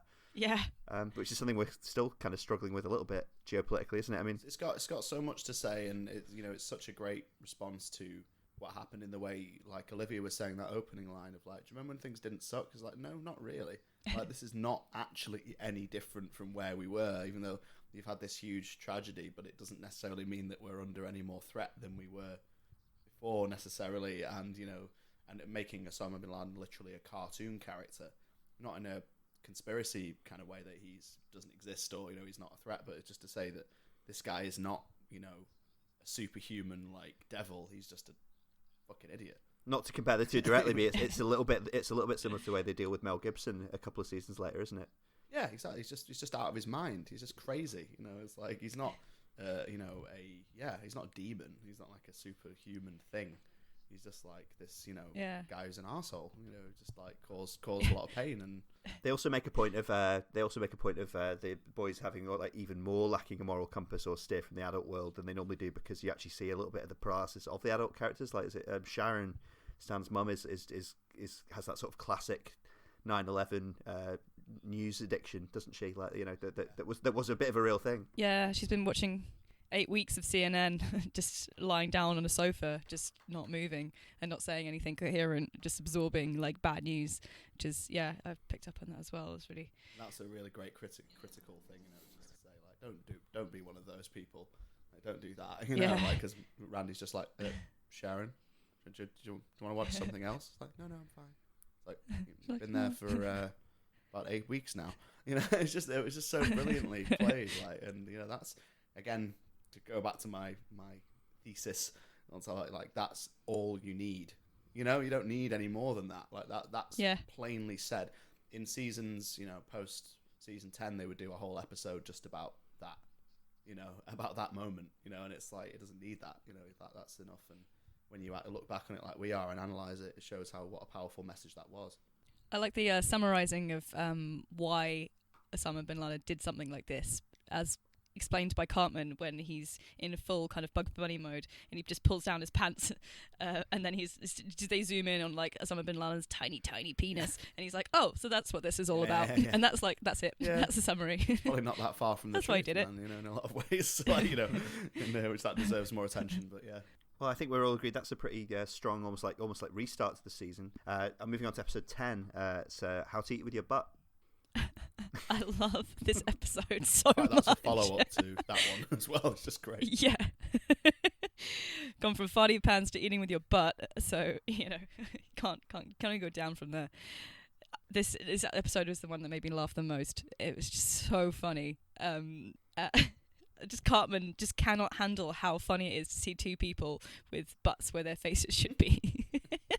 And the fact that he it starts with the school photos, and Butters' normal face is apparently super horrendous to his parents. He's like, why are you putting on that face? He just gets terrorized for no reason.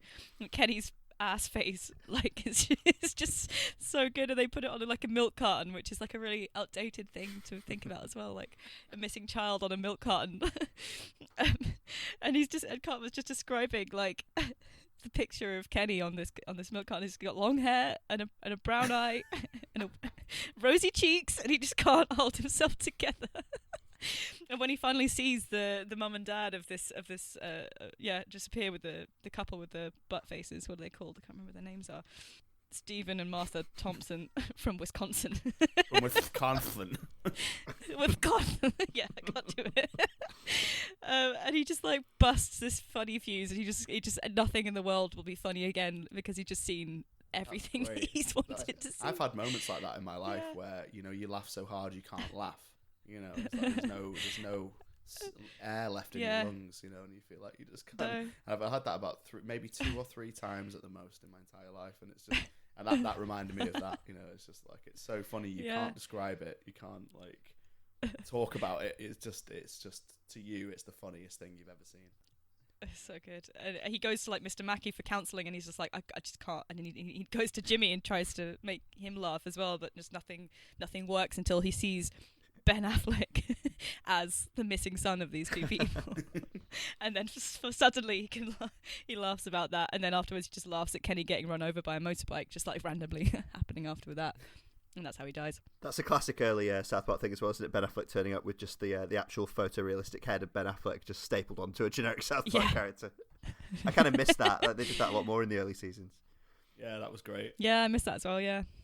Yeah. I like how the episode ends with maybe things are going to start getting more sophisticated around here, and then the two butt parents just fart kissing all over Ben Affleck's face in affection. It's just wow. I like the way you just casually use the phrase butt parents.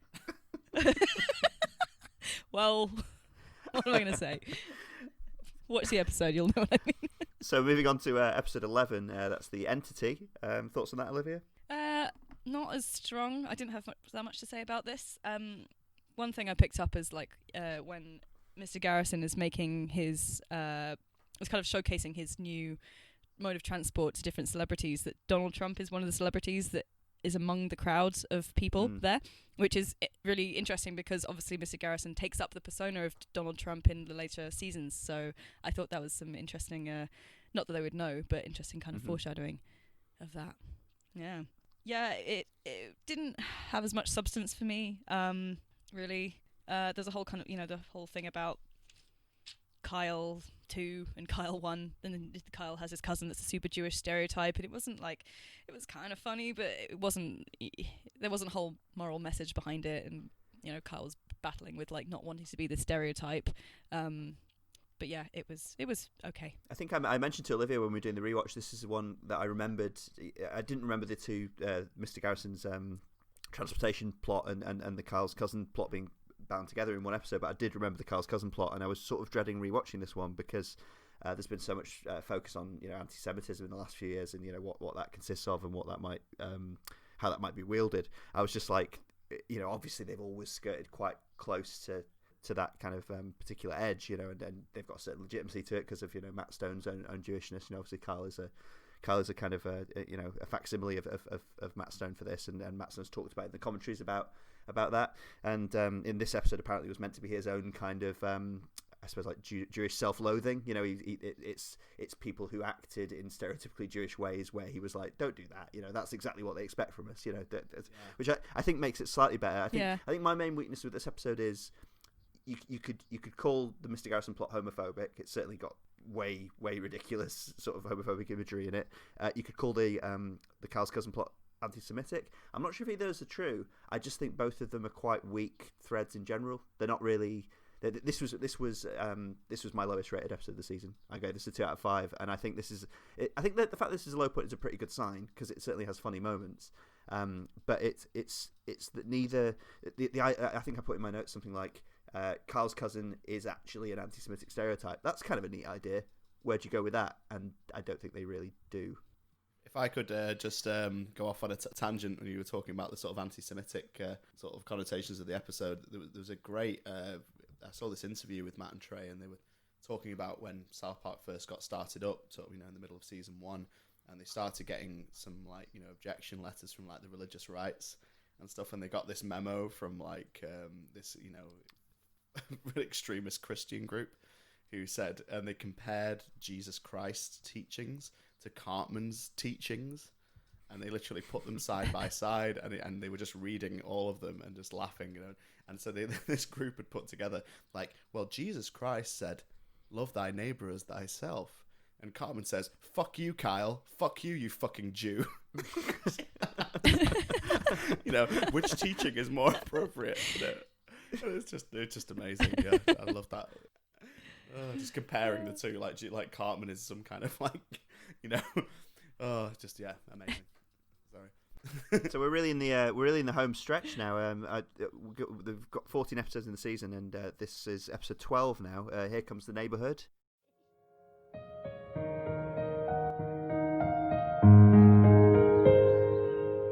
Why can't I be like all the other kids? They all have 3-bedroom homes, broken trucks on their lawns, and cut up hot dogs for lunch. It's not my fault my parents succeed so much. There's no one in town I can relate to. I play with autographed baseball bats, while everyone else just plays with sticks and pine cones. Has a boy ever felt so alone? Well, who needs them anyway? I won't pretend I'm something I'm not. If I can't be poor, I've got to deal with what I've got. If I can't be like them, what I need is more rich kids around, so I'm not the only one, and that I won't be so down. Please God, send more rich kids to my town.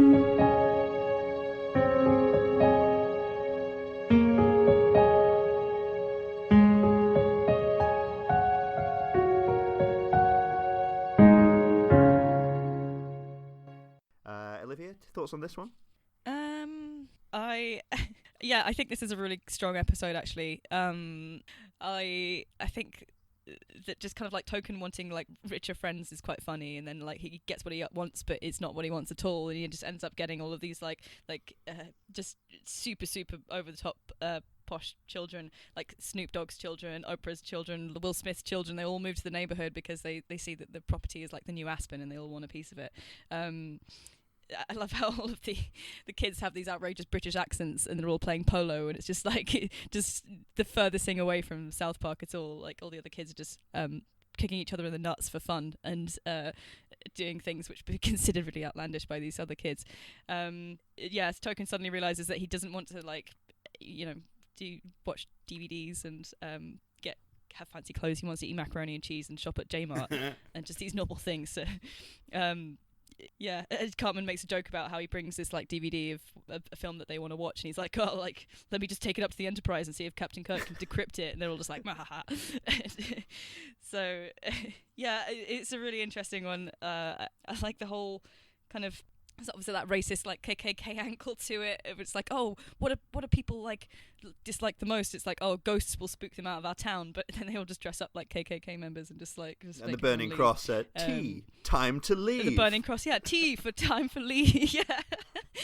And then it's like, so Token has enough of like all these different friends, and he just goes off to live with the lions, and the lions are just like Aslan is just there, and he's like, do you like jokes? And the lions love jokes, and they love fart jokes, and they're just like, I love lions, but these lions are so annoying, and I really want to see what would happen if like Cartman went to live with the lions or interact with the lions, because I just think that would be a really, really strong combo.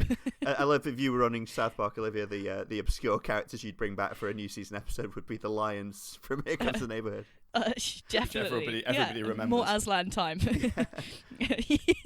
I kind of forgot about the lions, and I hope they do come back. I had a couple of observations on this one. One was that Token's song about being the only rich kid in South Park is very similar to Kyle's Lonely Jew on Christmas song from season 1. That was on the my introduction to South Park was that very episode, and I think that was another thing that just made it like, what is this? I don't know what. It was just so confusing. Like, when you see something that's so new and so unique, I was like, this is vile and full of crass language and strange imagery and songs and really cute, beautiful songs. And I was just like, I don't know what this is, like this show, and I remember that Lonely Jew on Christmas just being a part of it, just the it's just so disorientating, and I was like, what is this show? I don't get what this is. I know it's great, and but I love that. I was listening to the commentaries of this episode, and the way Matt Stone and Trey Parker described it was the conceit of the episode is you kind of living in a world where there is no racism and no one's ever heard of racism, but then obviously it's punctured at the very end by Mr. Garrison nearly using the N-word and just being cut to black. And apparently they were considering because he gets like nit, and apparently they were considering starting the next episode like apropos of nothing with just gers, and they weren't allowed to do that. The network were just like, no, you can't do that. Even if you split over 2 episodes, you can't say that. And they gracefully, for once, they gracefully accepted that. But I though this was another up there with proper condom use. This was another one that would surprise me and please me with. I remembered this one, but I was just pleased by it holding up pretty well, I thought. Can you imagine the amount of stuff that Trey and Matt wanted to do and didn't get to do? Yeah. If they I mean, I think it's sometimes, I guess it's good to work under some kind of censorship and some kind of like oppression, but at the same time, imagine they've been completely unfiltered for like 8 seasons. Can you imagine? Well, I don't think we told you about this, Olivia, but me and Matt were chatting about South Park the other day, and Matt was talking about the episode Jack Officer in season 3, and they had a bee in their bonnet like a lot of people did about Jar Jar Binks in Star Wars Episode 1, and apparently there was just a little footnote on the article we were reading, and it just said Matt Stone and Trey Parker made a short animation for the MTV Music Awards that gave vent to their full fury about Episode 1. It's like MTV refused to play it, and we were just like, oh, if only we could see that. There does not appear to be a copy of that online. Yeah.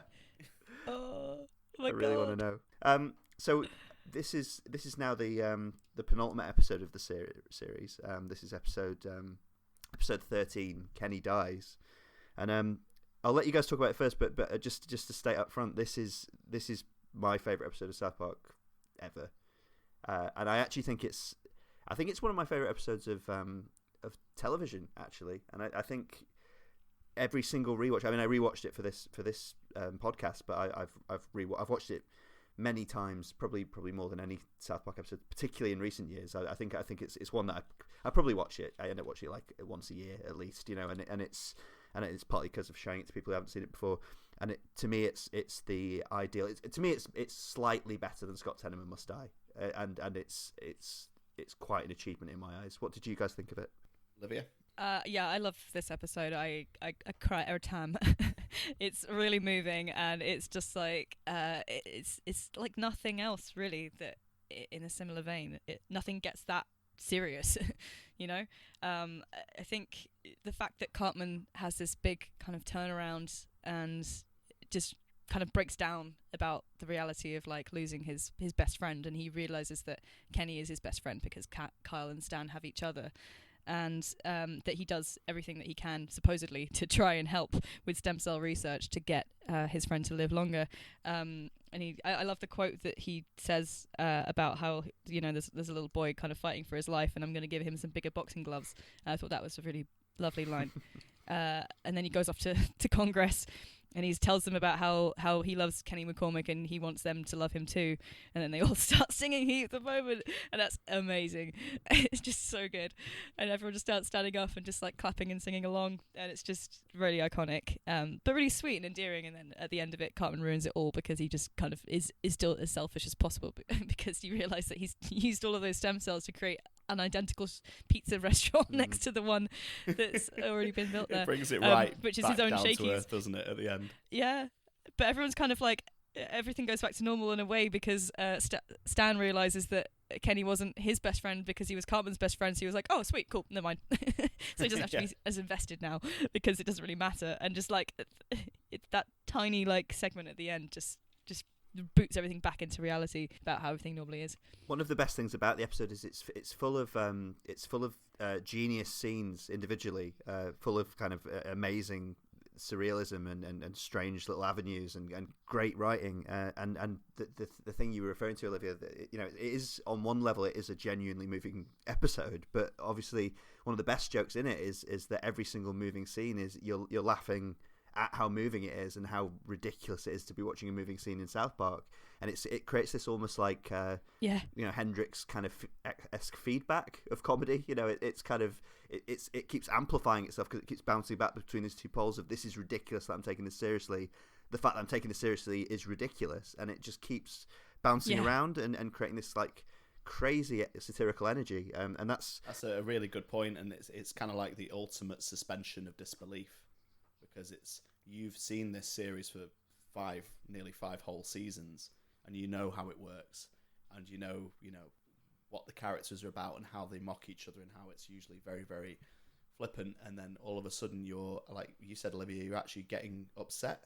You actually, when you see Kenny, sort of like mumbling from the bed and stuff, and then you go, wait a minute, this is South Park, it's funny, and then you laugh again, and then next minute you start to get a bit like, it's probably the best example of suspension of disbelief, and the fact that they can do that and they achieved that is amazing. And then the Madonna scene is one of my favorite scenes of South Park. It's like, should I come in now? When Kenny's just thoroughly demolished her whole sort of her whole status in the year 2000. Just because she now thinks she can play guitar and speak with an English accent, somehow thinks she's great. Should I come in now? No. Just one more minute.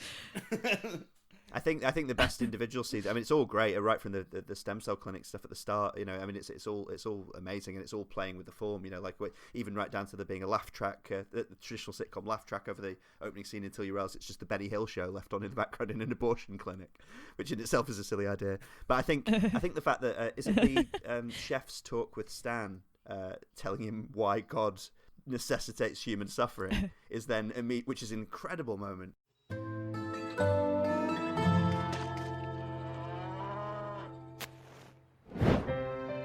Hello there, children. Hey, Chef. How's it going? Bad. Yeah, things have been better, huh? Why would God let Kenny die, Chef? Why? Kenny's my friend. Why can't God take someone else's friend?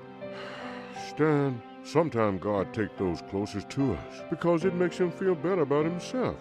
He's a very vengeful God, Stan. He's all pissed off about something we did thousands of years ago. He just can't get over it. So he doesn't care who he takes. Children, puppies, it don't matter to him so long as it makes us sad.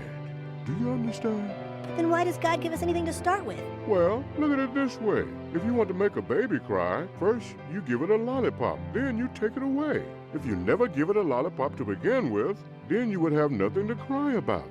That's like God, who gives us life and love and health just so that he can tear it all away and make us cry, so he can drink the sweet milk of our tears. You see, it's our tears, Stan, that give God his great power. I think I understand. and again, really sincerely played, and it's up there with that Job explanation moment earlier in the season for just the absurdity of religious justification for any human suffering. But then it's immediately followed up by Cartman's visit to Congress, which is where he gets everyone to, again, mega sincerely and emotively to sing along to Heat of the Moment by Asia. Which is just one of my favourite scenes of anything. I'll definitely be playing that as the audio clip. So iconic. That will definitely be the audio clip at the end of the segment. I'm actually getting quite emotional just thinking about it. It's just it doesn't make sense.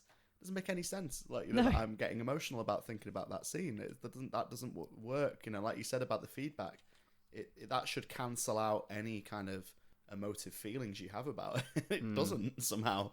It's I think. You're right. It's probably one of the best episodes of television ever made for that reason. Well, I think it is, and I was so interested on the commentaries I was listening to on this rewatch. I found out that Matt Stone and Trey Parker were talking to members of Monty Python during the writing and planning of this episode. I think it was Really? Eric Idle and Terry Gilliam. I think. I know Terry Gilliam's a big South Park and Family Guy fan, so.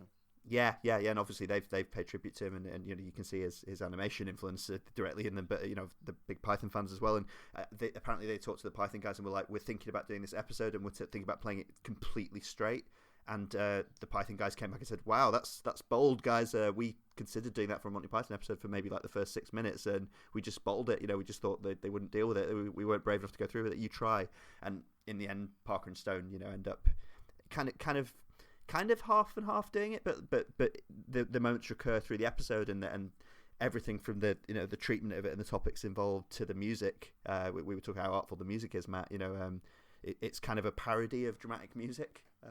Heavy piano laden, emotive, manipulative music, but it really does its job as well. It shows you why that music works and why it's deployed. Yeah, well, that gets a pass because it's used in this really off kilter kind of context, and it completely works in this episode, and they did it once, and that's it's brilliant, and that's great, isn't it? About the Monty Python thing, they 30 years after the fact, they got to see a concept that they considered kind of come to life and done perfectly.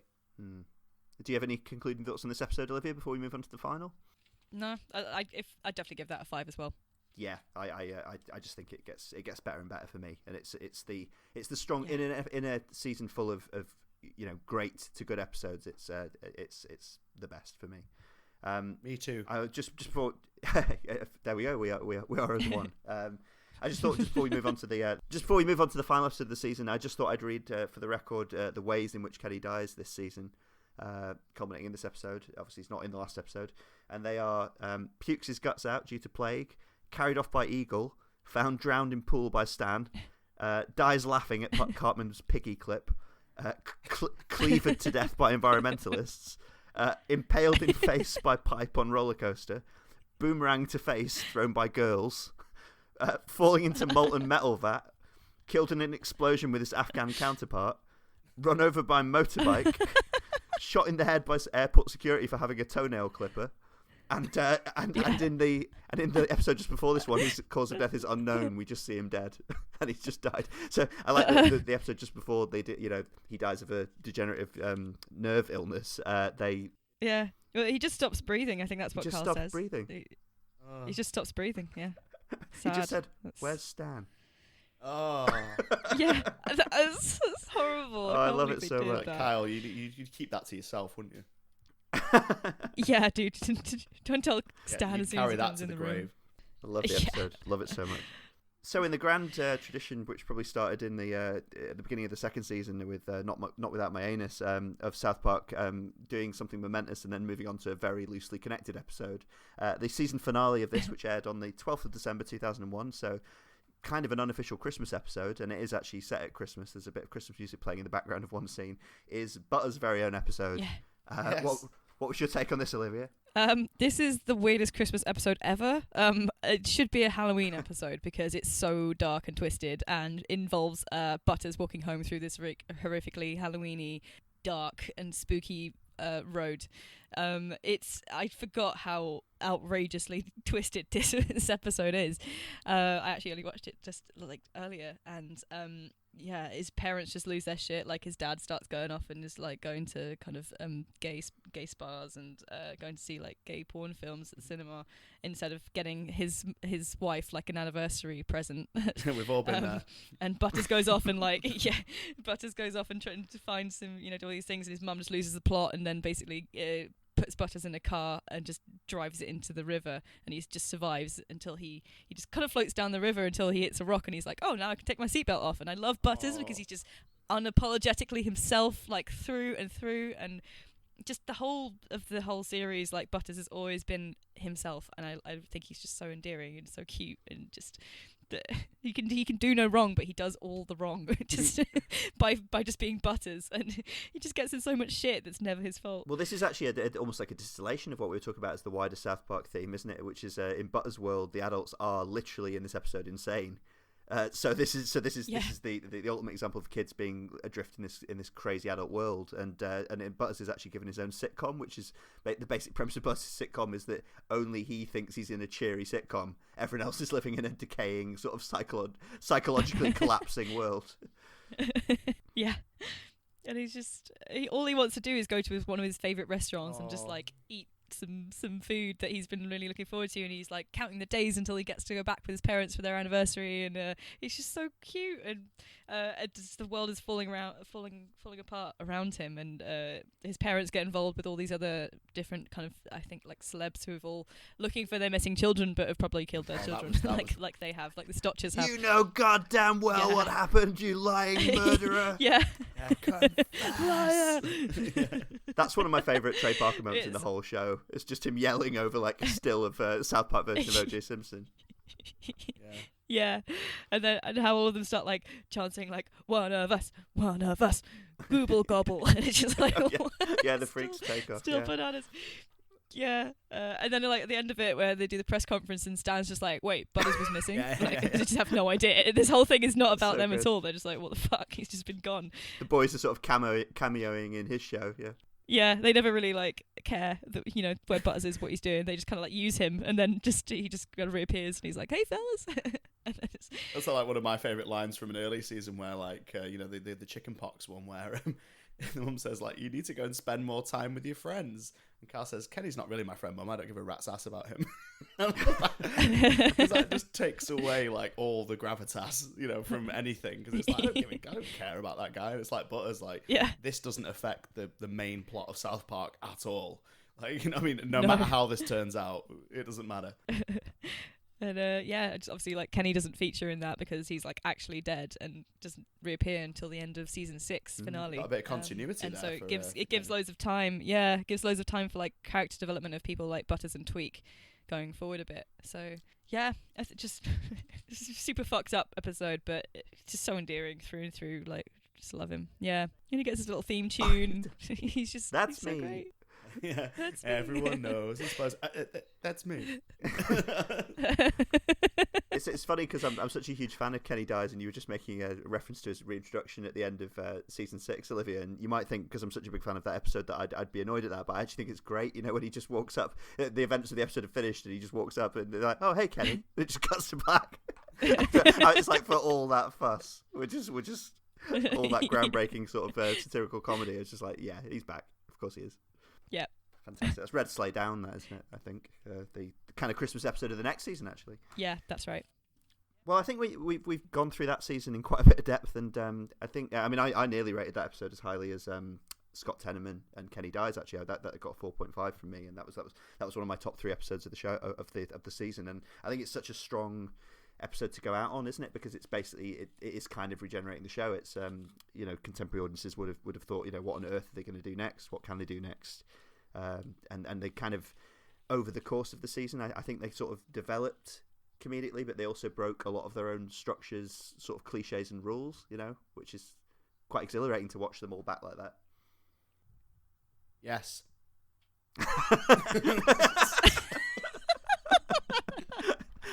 That's fine. You can have your money now. You completely agree with someone. You're just like, yeah. I can't. That's all, folks. Yeah, that's all, folks. Yeah, nothing to add to that, but yeah. On that note, I'll play a short clip, and then we'll just come back for a brief wrap up. Thanks, guys. Hooray.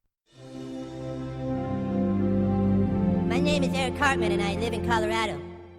My best friend in the whole world is Kenny McCormick, and he's sick right now. He's real sick. He's only 8 years old, and the doctors don't think he has very long to live.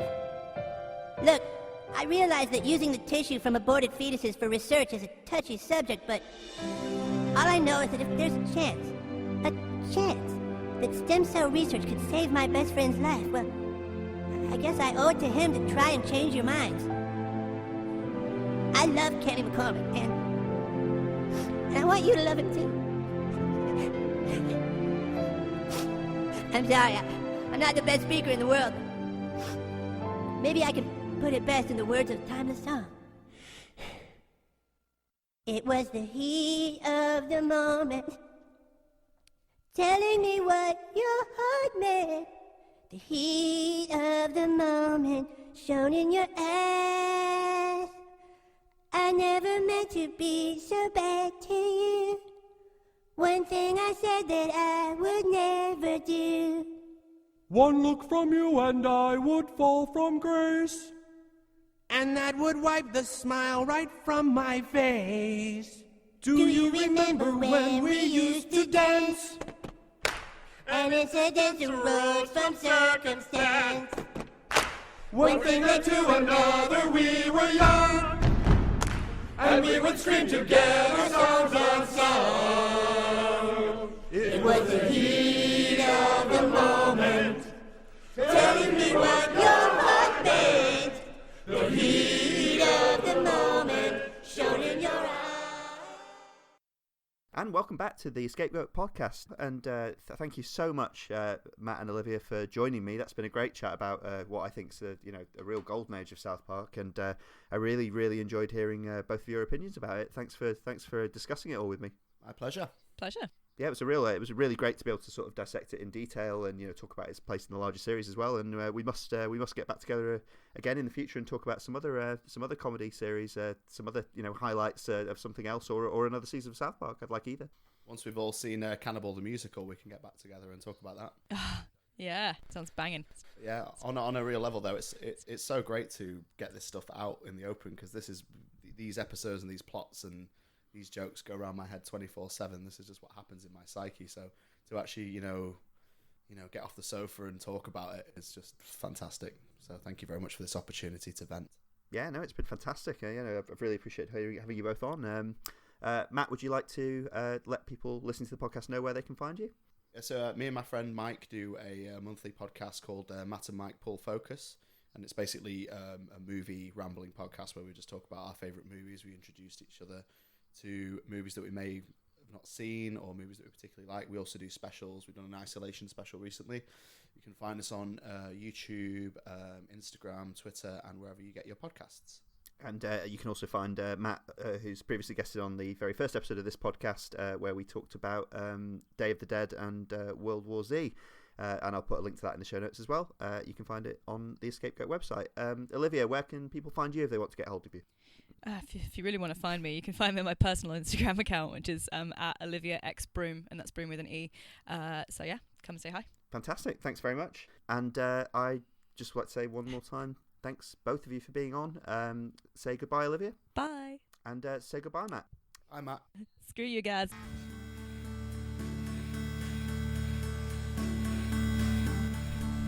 You've been listening to the EscapeGoat podcast, hosted by David Blake Fagiani.